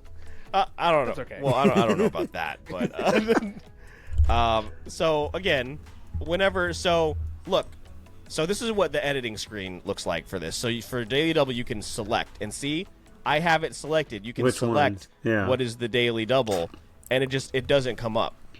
I don't So- think that's how that works. It's Is. showing it Or right I- there. And even when I do random, it also does not work. So I don't know. But you see that it's lit up. That I All right, now go selected back that to the as the board. Daily Double, and the Go back to the board. and then it doesn't. Does it say something here? No. View mode, choice view, yeah. So the point I don't of know. this, Anyway. is that I won. Point of this is, and listen, if you want to take any any participation trophies home, I don't Ivan, they're believe all- in that. I they're don't all believe in yours. that. But somehow Eric cheated. That's what it was. Well, what was it that really Eric went on a run? I think with what was it? I think it was Sitcom Space, or no, it was Food Yeah, Food Factile. One, yeah. You really went on that run, Yeah. and You not but that was knowing good. But animal fries was crazy. That's Well, I don't. I never he in said and he's never out. been in and out. yeah, but I mean, And a lot of everybody times, knows about In and Out. well, I know. Wait, what? Everybody knows about In and Out. Yeah, but I don't know much about it. Yeah, but not animal Yeah. style. I thought you were Not talking animal about style. something Yeah. else. Animal style. I was like, what are we talking about?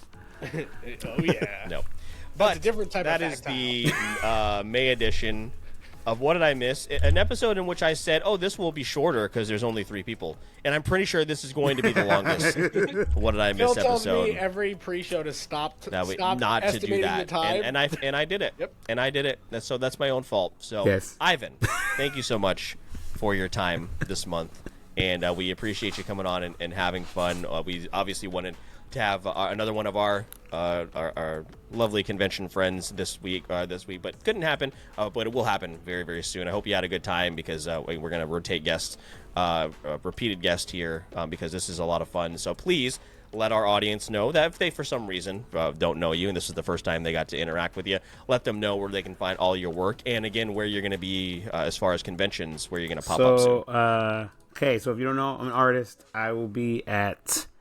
Well, okay, first off, you can follow me on IvanPatch_artist on Instagram and on TikTok, I believe. But I don't really use TikTok. I mean, come on. I try. It's not my favorite thing. I try. But I'm also Ivan Patch on YouTube. I make a bunch of vlogs. Today, actually, an episode came out. You can follow me on those things. I will be... My next con is in North Carolina, Raleigh, North Carolina, at Animazement. But I think that will have passed when you post this. I'll be at a bunch of cons in Florida this summer. So I have Bold Matsuri and MetroCon, Tampa Bay Comic Con. MetroCon is in Tampa. Those are... Yeah, you can follow me on those. Yeah. There you go. And of course, here in Jacksonville, if you are listening locally, Bold Matsuri, June 22nd, Yes. 23rd. Am I making those dates up? That sounds right, weekend, right? Yeah. June 22nd and 23rd. Ivan and I will be officiating a wedding near you in the fall. I was like, wait, at the if con? you need people, I was like, That weekend? at the same time, if you guys want to, we're officiants. If you guys want to get married at Bold Matsuri, you let us know. That'll be after Ivan's dinner that he's paying. no, we didn't. We That's said true. I wasn't going to be the one who That's true. paid anymore. Actually, Ivan will pay for the reception for your wedding. That is a bold statement. No. So it'll be great. But no, guys, this was a lot of fun. I'm really happy we're getting to continue this, and eventually we'll work out the kinks in Final Factile, or Jeopardy will completely just step in and make me stop doing this altogether. We'll see what happens. But if this is the first episode you listen to for the Wait For It podcast, I apologize. We're usually a much more cohesive unit, and you can find all of our content through the Linktree link in the show notes of this episode. You will find all of our monthly episodes, such as the Game Room Where It Happens, Late to the Party, and a couple of other ones that are a whole lot of fun. Also, make sure to follow us on social media, the most important ones being Instagram, TikTok, our growing Discord page, as well as our Twitch stream, which our friend of the show, Jordan, and I do every Thursday night at 8 p.m. Eastern. It has been a whole lot of fun. Lately, we have been playing Raft, which has been over on PC, and just a really, really fun and chaotic game. So if you want to come hang out with us on Thursday nights, that is where we will be. If you want to support the show, you can do a couple of things. Head on over to Apple Podcasts or Spotify. Leave those 5-star reviews. Let people, that is a great way to shoot us up the charts in terms of algorithm, as well as sharing our content on social media, tagging us, letting people know that you're listening, letting us know that you're listening. All that is incredibly helpful. But if you want to go above and beyond and maybe get some additional perks when it comes to the podcast, Eric will let you know how you can do that. Yeah, so there's all the free options, which is great. We have a lot of communities that we're building, but you've heard us mention it a couple times. There's a couple extra perks that you can get. If you support us directly through our Buzzsprout page, that's one thing. Or you could take those funds and move them over to Patreon, where patrons like Stefan and Briar are helping to support the show. And in exchange, they're getting behind-the-scenes access and early access to episodes like this one. So definitely make sure to check it out. We'd love to have you on board. And there's even free tiers. So if you want to see little clips that you can actually see of the episodes we are posting there, that's also something you can do. Cost you nothing. Likes, comments, engages though, shares, listens, all of that stuff is much appreciated. If you have made it to the end of the episode, we appreciate you.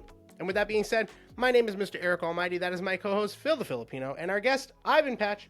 And please remember, we release new episodes on the podcast every Wednesday with bonus content on platforms like TikTok. And all you got to do is wait for it. So, I heard you're looking for a go-to source for entertainment. Wait for it. Gaming? Wait for it. Anime? Plus Ultra! Mr. Eric Almighty and Phil the Filipino? Yeah, they've got you covered. And all you gotta do is... wait for it.